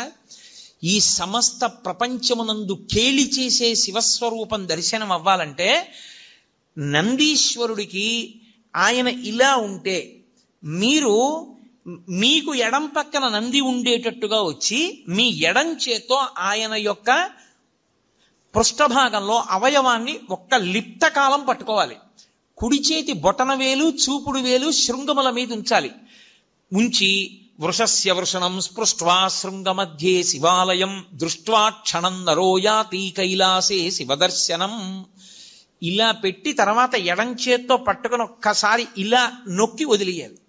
అలా నొక్కి వదిలినప్పుడు ఆయన ఊపిరి అని ఆగుతుంది. ఆయన ఊపిరిలో సయ్యాటలాడుతుంటాడు ఊయలలో శివుడు. ఆ ఊయల ఆగుతుంది. ఆగినప్పుడు ఆ శివలింగాన్ని ఒక్కసారి చూసిన వారెవరో వాడు కైలాసమునకు వెళ్ళి పరమేశ్వర దర్శనం చేశాడని వేస్తారు ఖాతాలో. అది శైవాగం. కైలాసే శివం దృష్ట్యా, కైలాసమునందు పరమశివ దర్శనం చేశాడు. కవచం పెట్టేశారనుకోండి, ఇక చూడకూడదు. అలాగా నిర్మాల్యాన్ని శివాలయంలో ఎప్పుడూ నందీశ్వరుడి మీద విసర్జించరాదు, మహాదోషం. నందీశ్వరుడి మీద మీరు శివాలయంలో ప్రసాదాన్ని పెట్టకూడదు. మారేడు దళాలు కాని, పువ్వులు కాని, మీకు ఇచ్చిన వాటి మీద కాని నంది మీద పెడితే అనేక రకములైన పాపములు మిమ్మల్ని చుట్టుకుంటాయి. ఎందుకో తెలుసా? శివాలయంలో ప్రసాదాన్ని శివాలయంలో వదిలిపెట్టి మీరు వెళ్ళకూడదు. ప్రసాదం అంటే అనుగ్రహం, మీరు తీసుకెళ్ళాలి. కానీ ఎలా తీసుకెళ్లాలన్న దానికి మాత్రం నియమం ఉంది. శంకరాచార్యుల వారు సౌందర్యలహరి చేస్తూ చెప్తారు, నివృత్యై చండాంశ త్రిపురహర నిర్మాల్య విముఖై అంటారు. చండీశ్వరుడు మనలాగే మనుష్యుడిగా పుట్టాడు. అపారమైన శివభక్తితో శివ కుటుంబంలో ఒకడయ్యాడు. అయి ఆయనకి పరమశివుడు వరం ఇచ్చాడు. లోకంలో ఎవరికైనా సరే నియమం ఒకటి ఉంటుంది, వారి యొక్క ఉచ్ఛిష్టాన్ని, వారి యొక్క శేషాన్ని తినేటటువంటి అధికారం ఎవరిది అంటే భార్యది. మంచినీళ్లు తాగగా ఇంకా నీళ్లు మిగిలితే ఆ గ్లాసు తీసేటటువంటి అధికారము భార్యది. తన విస్తట్లో భోజనం చేసిన తర్వాత మిగిలిన పదార్థాన్ని తినడానికి అధికారం ఉన్నది భార్యయే. ఇతరులకు ఎవ్వరికీ అధికారం లేదు. అలా ఒక్క భార్య తినాలి. పరమశివుడు లోకమునకు మొట్టమొదటి మహానుభావుడు అయినా కూడా ఆయన చండీశ్వరుడికి ఒక వరం ఇచ్చాడు, నేను తినగా మిగిలినదేదో అది పార్వతి కూడా ముట్టడానికి వీల్లేదు, నువ్వు తింటావు. కాబట్టి నివృత్యై చండాంశ త్రిపురహర నిర్మాల్య విముఖై. అందుకే మీరు శివాలయంలో కొబ్బరికాయ ఇచ్చారనుకోండి, కొట్టి మీకు ఇచ్చారనుకోండి, మీరు దాన్ని ప్రీతితో చూడకూడదు. దాన్ని అలా చేత్తో పట్టుకుని మారేడు దళాలు చండీశ్వరుడి దగ్గరికి వెళ్ళాలి. చండీశ్వర స్థానంలో ఆయన ఎప్పుడు ధ్యానముద్ర యందు కూర్చుని ఉంటాడు. దురదృష్టం ఏంటంటే చండీశ్వర స్థానం మీద ఏ శివాలయంలోనూ శ్రద్ధ ఉండదు. మీరు చూడండి, ఎప్పుడైనా ఏ శివాలయంలోనైనా ఎండిపోయి వెలవెలబోతున్నట్టు ఉంటాడు. అసలు శివాలయంలో 8వ శివస్వరూపం అది, అంత జాగ్రత్తగా ఉంచాలి దాన్ని. అక్కడికి వెళ్ళి మీరు చిటిక వెయ్యాలి. చిటికల చండీశ్వరుడు అంటారు. ఆయనకి చెవుడు కాదు, ఆయన ధ్యానమనందు ఉంటాడు. ఆయన కళ్ళు విప్పుతాడు, కళ్ళు విప్పి చూస్తాడు, ఎందుకు చిటిక వేశావు అని. అయ్యా, నేను తీసుకెళ్ళకూడదు తిన్నగా, శివుడికి ఇవ్వగా మిగిలింది ఏదైనా మీకు ఇవ్వాలి. కొబ్బరికాయ కొడితే ఓ చెక్క శివుడి దగ్గర ఉంది, ఓ చెక్క మీకు ఇచ్చారు, అది చండీశ్వరుడికి వెళ్ళాలి. కానీ ప్రసాదంగా తీసుకెడదాం అనుకుంటున్నాను, మీరు అనుగ్రహించండి, ఇలా చూపించాలి. మీరు పట్టుకెడుతున్న దాంట్లో ఏదో కొద్దిగా అలా చూపించాలి. చూపిస్తే ఆయన చూసి సంతోషిస్తాడు, తీసుకో, నేను ఇచ్చాను నీకు ప్రసాదం అంటాడు. ఇప్పుడు చండి ముఖంగా మీకు ప్రసాదం రావాలి, అంతేగాని నందీశ్వరుడు వదిలిపెట్టమని ఏ శివాగమంలో ఉందో నాకు చూపించండి. ఎక్కడా లేదు. ప్రతి దేవాలయంలో అర్చకులు చేస్తున్న తప్పది. నందీశ్వరుడి మీద పెట్టేయండి అని చెప్తున్నారు, పరమ దోషం. నంది మీద పెడితే కింద పడుతుంది, కింద పడితే వెనక వచ్చిన వాడు తొక్కుతాడు, తొక్కితే ఆ పాప నీకు అడికి వెడుతుంది. పుష్పదంతుడని శివమహిమ్నా స్తోత్రం చేశాడు. ఆయన అదే పనిగా రాజుగారి తోటలో పువ్వులన్నీ పట్టుకుపోతుండేవాడు. పట్టుకుపోతుంటే కనపడేవాడు కాడు గంధర్వుడు. రాజుగారికి కోపం వచ్చింది, వీడిని పట్టుకోలేకపోతున్నాం, శివాలయంలో వాడినటువంటి పువ్వులు తెచ్చి చల్లండి కింద ఆకులు. వాడు రాత్రి వచ్చి తొక్కుతాడు, వాడి శక్తి పోతుంది అన్నాడు. చల్లేశారు. ఆయన తెలియక భూమి మీద దిగాడు పూల తోటలో, తొక్కగానే ఆయన శక్తి పోయింది, పట్టుకుని బంధించారు. అప్పుడు ఆయన శివమహిమ్నా స్తోత్రం చేశాడు. నందీశ్వరుడి దంతాల మీద ఉంటాయి ఇప్పటికీ ఆ శివమహిమ్నా స్తోత్ర శ్లోకాలు.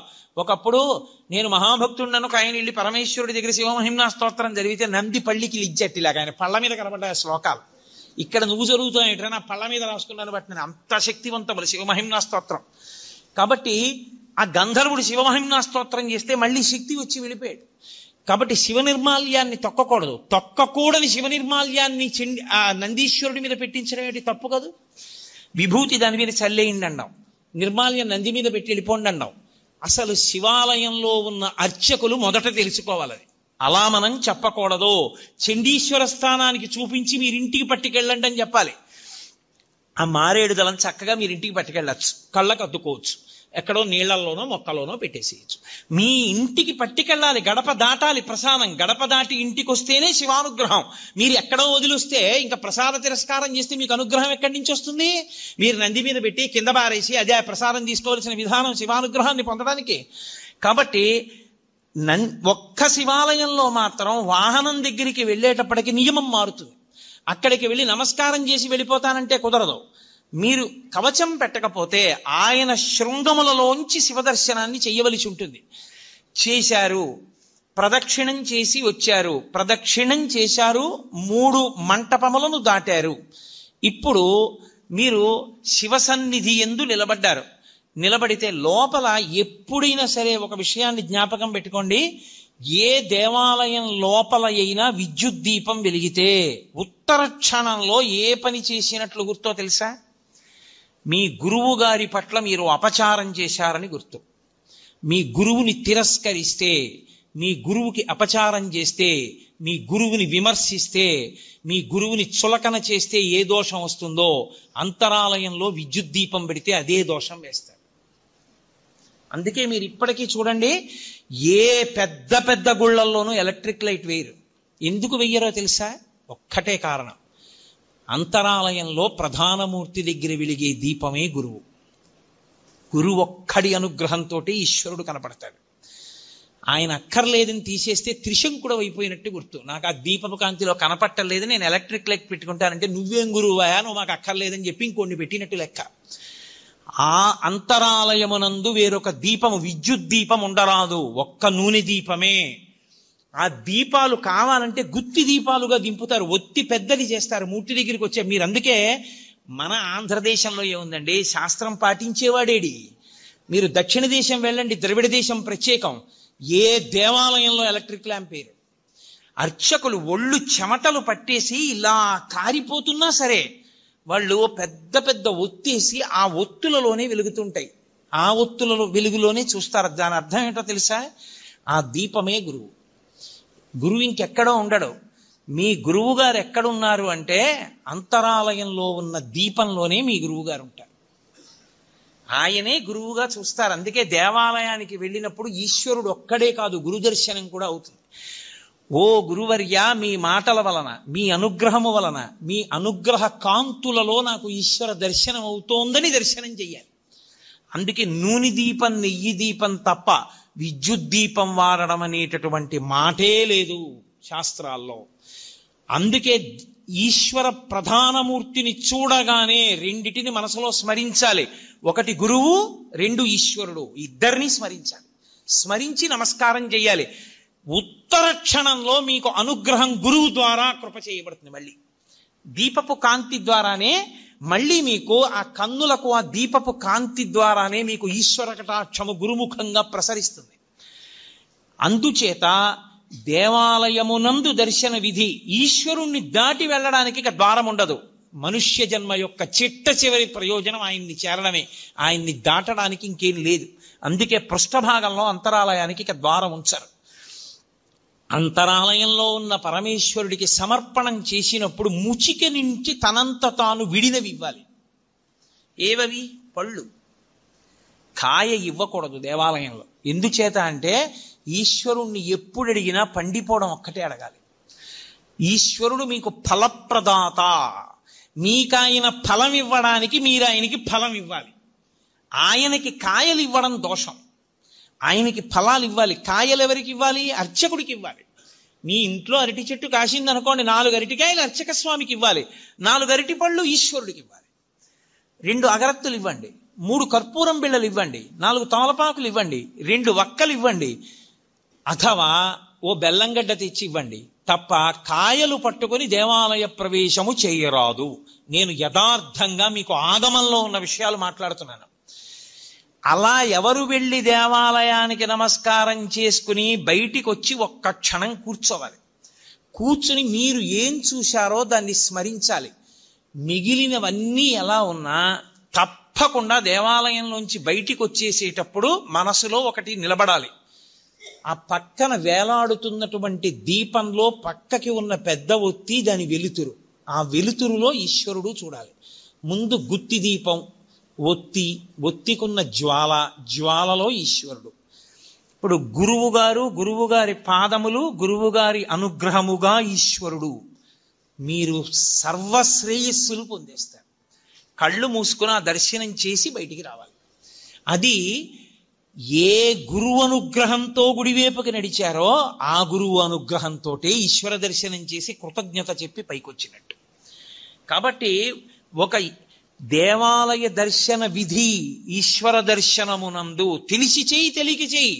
నువ్వు వెళ్ళేటప్పుడు శివాలయంలో ప్రదక్షిణం చేస్తూ మెల్లగా ఓం తత్పురుషముఖాయ నమః, ఓం అఘోరముఖాయ నమః, ఓం సద్యోజాతముఖాయ నమః, ఓం వామదేవముఖాయ నమః, ఓం ఈశానముఖాయ నమః అని 5 ముఖాలకి నమస్కరించి నువ్వు చక్కగా మౌనంగా ఆ చండీశ్వరుడికి చూపించి ప్రసాదం పట్టుకుని ఇంటికి వస్తే పరిపూర్ణమైనటువంటి శివానుగ్రహాన్ని నువ్వు పొందుతావు. ఆ శివానుగ్రహము వలన నీవు సాధించుకోలేనిదన్నది ఇంకా లేదు లోకంలో. ఏదైనా సరే నువ్వు పొందగలవు. చిట్ట చివరికి సరే, నాకు అది సభాముఖంగా చెప్పడం ఇష్టం లేదు, కానీ తరువుకొస్తున్న మృత్యువుని కూడా వాయిదా వేయించడానికి శివాగమంలో మార్గం చెప్పారు. అన్ని వేళలా నేను దాన్ని వాడుకోమని చెప్పను, కానీ తరువుకొచ్చేస్తున్న మృత్యువుని కొద్ది కాలం వాయిదా వేయాలంటే సుశిక్షితంగా ఉంటే ఆ శివాలయంలో ఒక అభిషేకం చేసి వాయిదా వేయచ్చు. శివాగమని చెప్పింది. ఖచ్చితం మేం చెప్తున్నాం ఇదే మార్గం, ఇది తప్ప వినా మార్గము లేదని చెప్పేసింది. అంత శక్తివంతము శివాలయం అంటే. ఆ శివారాధన చేసి చేసి చేసి చేసి చేసి శివస్వరూపులైపోతారు. అయిపోయి వారి చేత్తో ఒక పండిస్తే, వారి నోటితో ఒక మాట అంటే, అందున శివతత్వం ఎరిగిన వాడు అభిషేకం చేశాడనుకోండి, ఆ తీర్థానికి ఉండే శక్తి అపారము. ఎందుకో తెలుసా? నా రుద్రో రుద్రమర్చయేత్. రుద్రుడు కాని వాడు రుద్రుడిని అభిషేకం చెయ్యకూడదు. శివతత్వము పరిపూర్ణముగా తెలుసున్నవాడు రమించిపోతూ శివాభిషేకం చేశాడనుకోండి, ఆ అభిషేక తీర్థమునందు శివశక్తి పరిపూర్ణంగా పట్టుకుంటుంది. తజ్జలాన్ అని ఈశ్వరుడికి పేరు. ఆ అభిషేక తీర్థమును నువ్వు పుచ్చుకోవడం అంటే సాక్షాత్ శివానుగ్రహము నీలోకి ప్రవేశించుటయే. అందుకే శివభక్తి తత్పరుడైన వాడు చేసిన అభిషేక తీర్థం, శివాలయంలో అర్చక స్వామి చేసినటువంటి అభిషేక తీర్థం, ఒకటిది భక్తి, వేరొకరిది దీక్ష వలన వచ్చిన శక్తి. ఈ రెండిటిది ఒకటే స్థాయి. అందుకే అభిషేక నాకు తెలిసి గోపాలకృష్ణ గారికి తెలుసు, నేను పేర్లు ఎందుకు చెప్పాలి. ఈ రాష్ట్రంలో ఒకానొక విభాగానికి అంతటికీ హెడ్ చేశాడు ఒక ఆయన, ఒక చీఫ్ ఇంజనీర్. ఆ రోజుల్లో ఉన్న ముఖ్యమంత్రి గారు ఆయన్ని సెలవులో వెళ్ళొద్దన్నాడు. నువ్వు సెలవులో పెడితే నీ ప్లేస్లో ఎవరినో వెయ్యాలయా, వాడు ఫైళ్ళు ఎలా డిస్పోజ్ చేస్తాడో నాకు భయం. నువ్వు జ్వరంతో ఉంటే ఇంటి దగ్గర ఉండి సంతకాలు పెట్టు, ముఖ్యమైన ఫైళ్లు చూసి అన్నారు. ఆయన ఇంటి దగ్గర ఉండి వైద్యం చేయించుకున్నారు. 104 జ్వరం, నెల్లాళ్ళైంది, తగ్గలేదు. ఒక గొప్ప శివభక్తుడు, ఆయన పరమభక్తితో ప్రతిరోజు అభిషేకం చేసుకుంటారు. ఆయన దగ్గరికి వెళ్ళి అడిగారు. ఆయన అన్నారు, అన్ని మందులు మాని నా ఇంట కూర్చుని 42 రోజులు ప్రతిరోజు నేను అభిషేకం పూర్తయ్యేటప్పటికి తీర్థం పుచ్చుకోగలవా అని అడిగారు. పుచ్చుకుంటానన్నారు. 42 రోజులు పుచ్చుకున్నాడు. ఆయన పూర్తి ఆరోగ్యాన్ని పొంది మళ్ళీ డ్యూటీకి జాయిన్ అయ్యాడు. ఇప్పటికే ఆయన ఉన్నాడు చక్కగా, మా కాకినాడలోనే ఉంటారు. కాబట్టి శివాభిషేకమునందు శివతత్వమును జీర్ణం చేసుకున్న వ్యక్తి పరమ భక్తితో అభిషేకం చేస్తే ఆ శివలింగానికి తగిలి కింద పడుతున్నటువంటి నీటి యందు శివతత్వము ప్రవేశించి విశేష శక్తిని పొందుతుంది. కాబట్టి శివాలయము, శివానుగ్రహము, శివ దర్శనము అంత గొప్పవి. నిజంగా మీరు ఎంత భాగ్యవంతులో మీకు తెలియదు. ఎప్పుడైనా మీరు ఒకటి జ్ఞాపకం పెట్టుకోండి, ఆలయంలో ఉండేటటువంటి ప్రధాన దేవతా స్వరూపం శివుడికి ఎడం వైపుకొస్తుంది. అలా రాకుండా దూరంగా జరిగి ముందుకొచ్చి ఆయనకి అభిముఖంగా చూసిందనుకోండి, విశ్వకుండలిని అని గుర్తు. ఆవిడ కేవలం మీరు ఏ పేరుతో పిలుస్తున్నారో ఆ ఒక్క శక్తే కాదు, ఆమె మిమ్మల్ని ఈడ్చి ఈశ్వరుడి దగ్గరికి తీసుకెళ్ళిపోగలదు. అంత శక్తివంతురాలని గుర్తు. మీకు ఇక్కడ ఉన్నటువంటి ప్రాంగణంలో పరమశివుడు తూర్పుని చూస్తే అమ్మవారి ఇటు పక్కకి రాలా, అమ్మవారు ఇటు తిరిగి పశ్చిమాన్ని చూసింది. శారద అంటే విశ్వకుండలిని శక్తి స్వరూపంగా ఉంది. ఏ మహానుభావుడు ప్రతిష్ఠ చేశాడో నాకు తెలియదు, కానీ సర్వశుక్ల సరస్వతి, తెల్లగా ఉంటుంది సరస్వతీదేవి. ఆ స్ఫటికం శివుడు, పరబ్రహ్మతత్వం. స్ఫటికం, దానికి ఏ రంగు ఉండదు.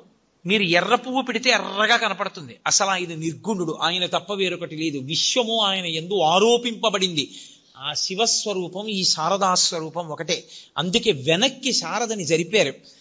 ఈ దేవాలయంలో మీరు చేసుకున్న అదృష్టం అత్యద్భుతం ఏమిటో తెలుసా? నవగ్రహ దేవాలయం. నేను మీతో యథార్థం చెప్తున్నా, ఇప్పటి వరకు నేను ఒక్క చిత్తూరు అవతల ఉన్న నవగ్రహ దేవాలయం తప్ప అక్కడ ఉన్న దేవాలయం దీనికన్నా గొప్పది. ఎందుచేత అంటే అక్కడ చెట్టు కూడా ఉంది. ఏ గ్రహానికి ఏ చెట్టు ఉండాలో ఆ చెట్టు కూడా ఉంది అక్కడ. ఇక్కడదొక్కటే లేదు. కానీ శివాలయానికి రామాలయానికి వెనక్కి జరిగింది అసలు అది గొప్ప. ఇక్కడ ఎంతమంది మహానుభావులు ప్రతిష్టలు చేశారో నాకు స్ఫురణలో లేదు, కానీ అది చాలా గొప్ప. ఎందుకంటే గ్రహానికి ఈశ్వరుడితో సమాన స్థాయి లేదు. 2 అడుగులు వెనక్కి నడిపించారు. నడిపించి ప్రతి గ్రహం మీద గ్రహానికి సంబంధించినటువంటి గుర్తు, గ్రహానికి సంబంధించిన విశేషం పైన కనపడేటట్టుగా పెట్టి ఆంతరం పెట్టారు. ఎందుకంటే నవగ్రహాలకి లోపలికి వెళ్ళి ప్రదక్షిణం చేస్తే ఇంట్లోకి వెళ్ళకూడదు, కాళ్ళు కడుక్కుని వెళ్ళాలి. అందుకని బయట ఓ ఆంతరం పెట్టి లోపల ఒక ఆంతరం పెట్టారు. గ్రహ ఫలితాలు పొందాలనుకున్న వాళ్ళు లోపలికి ఎడతారు. ప్రదక్షిణంగా వెళ్ళిపోదాం అనుకున్నవాడు ఇంటికి వెళ్ళి కాళ్ళు కడుక్కోలేక్కర్లేదు, వెళ్ళిపోవచ్చు. వెళ్ళిపోవడానికి వీలుగా పెట్టారు. అన్నిటికన్నా గొప్పదేదో తెలుసా? శివాలయం విష్ణువాలయం యొక్క నీడ ఒక్క చోట పడేటట్టుగా ఉండి ప్రదక్షిణం చేస్తే వాడు సాక్షాత్తుగా కాశీ క్షేత్రం లాంటి క్షేత్రాల్లో ప్రదక్షిణం చేయడంతో సమానం. 2 నీడలు పడాలి. మాకు కాకినాడలో ఉన్నాయి అలా 2 దేవాలయాలు. ఇక్కడ విష్ణు స్వరూపం రామచంద్ర ప్రభువు యొక్క ఆలయం, ఆ పక్కన శివాలయం 2 ఉన్నాయి. 2 మధ్యలోంచి ప్రదక్షిణం చేస్తారు. శివదర్శనం చేసి రామదర్శనం చెయ్యాలి. అంత గొప్ప అమరిక. అసలు ఆ కళ్యాణ మంటపం ఒక అద్భుతం. ఆ కళ్యాణ మంటపం మీద 27 నక్షత్రాల యొక్క గుర్తులు. అవి నిజంగా మీరు చూస్తే ధన్యులు. మీ పిల్లలకి చూపిస్తే ఎందుకో తెలుసా? మృగశీర్ష నక్షత్రం ఆకాశంలో ఎలా ప్రకాశిస్తుందో, హస్తా నక్షత్రం ఎలా ప్రకాశిస్తుందో భాద్రపద మాసంలో, అవన్నీ నక్షత్ర శాస్త్రం చదువుతుంటే అబ్బా అలా ఉంటుందా నక్షత్రం ఆకాశంలో అనుకుంటాం. అవి ఎలా ఉంటాయని చెప్పబడిందో 27 నక్షత్రాలు అలాగే చెక్కారు అక్కడ. నేను ఒక రోజు 2 గంటల చుట్టూ తిరిగి చూశాను. 27 నక్షత్రాలని యథాతథంగా అలా పెట్టారు. పెట్టి 27 నక్షత్రాల్లోంచి 12 రాసుల్ని తీసుకొచ్చారు. 12 రాసుల కింద కళ్యాణ మంటపం తీసుకొచ్చారు. నేను పొద్దున్నే అడిగా, ఇక్కడ కళ్యాణం చేస్తారా అని అడిగా. ఆ కింద కళ్యాణం జరుగుతుండగా చూస్తే సమస్త గ్రహదోషములు విరిగిపోతాయి. అసలు ఆంధ్రదేశంలో అపూర్వమైనటువంటి దేవాలయ సమ్మేళనాల్లో ఈ ప్రాంతం ఒకటి. అందుకే నేను గుంటూరు రావడం అంటే అంత సంతోషంగా వస్తాను. దీన్ని హరిప్రసాద్ గారు కాదు, మీ అందరూ కూడా నడుం కట్టి పరిరక్షించుకోవాలి. చక్కగా ఈ దేవాలయంలో ఉన్న శక్తిని మీ అందరూ కూడా అనుభవించాలి. అనుభవించి దేవతల యొక్క అనుగ్రహాన్ని పరిపూర్ణంగా మీరు పొందగలగాలి. అంత గొప్ప క్షేత్రం, అంత గొప్ప వైశిష్ట్యం కలిగినటువంటి స్థానములు. అటువంటి బిల్వవృక్షం వెనక మేడి చెట్టు, గోశాల, ఇన్ని ఏకకాలంలో ఉన్న దేవాలయం ఎక్కడుంది? అసలు యథార్థానికి నాకు ఇక్కడ వసతి గృహంలో ఉండడాన్ని ఎంతో ఇష్టపడేవాడిని. కారణాంతరముల చేత నాకు కొన్ని చికాకులు కలిగి నేను ఇక్కడి నుంచి వెళ్ళిపోయాను, వేరొక చోట ఉంటున్నాను తప్ప. యథార్థానికి నాకు ఇప్పటికీ మనసులో ఇక్కడ ఉండడమే ఇష్టం. ఎందుకంటే లేచి నాకు ఆ శిఖరాలు చూడడం, ఆ దేవాలయాల పైన ఉండేటటువంటి ఆ కలశలు చూడడం, ఈ ప్రాంగణంలోకి రావడం, శంకరాచార్యుల వారి గుళ్ళోకి ఉత్తరీయం లేకుండా వెళ్ళి ప్రణిపాతం చేయడం నాకు ఎంత ప్రీతిపాత్రములో. కానీ వేరు కారణముల చేత ఇంకొక చోట ఉండి ఇక్కడికి రావాల్సి వస్తోంది నేను. కాబట్టి అంత గొప్ప ప్రాంగణం ఇది దొరకమంటే దొరికేది కాదు. నిజంగా శృంగగిరికి పీఠాధిపత్యం వహించినటువంటి మహాపురుషులు అపారమైనటువంటి కారుణ్య దృష్టిని కురిపించారు. చిత్రం ఏంటంటే కంచికామకోటి పీఠాధిపతులు కూడా ఇక్కడ ప్రతిష్ఠ చేశారు. నవగ్రహాలు అయింది, నవగ్రహాల దేవాలయం.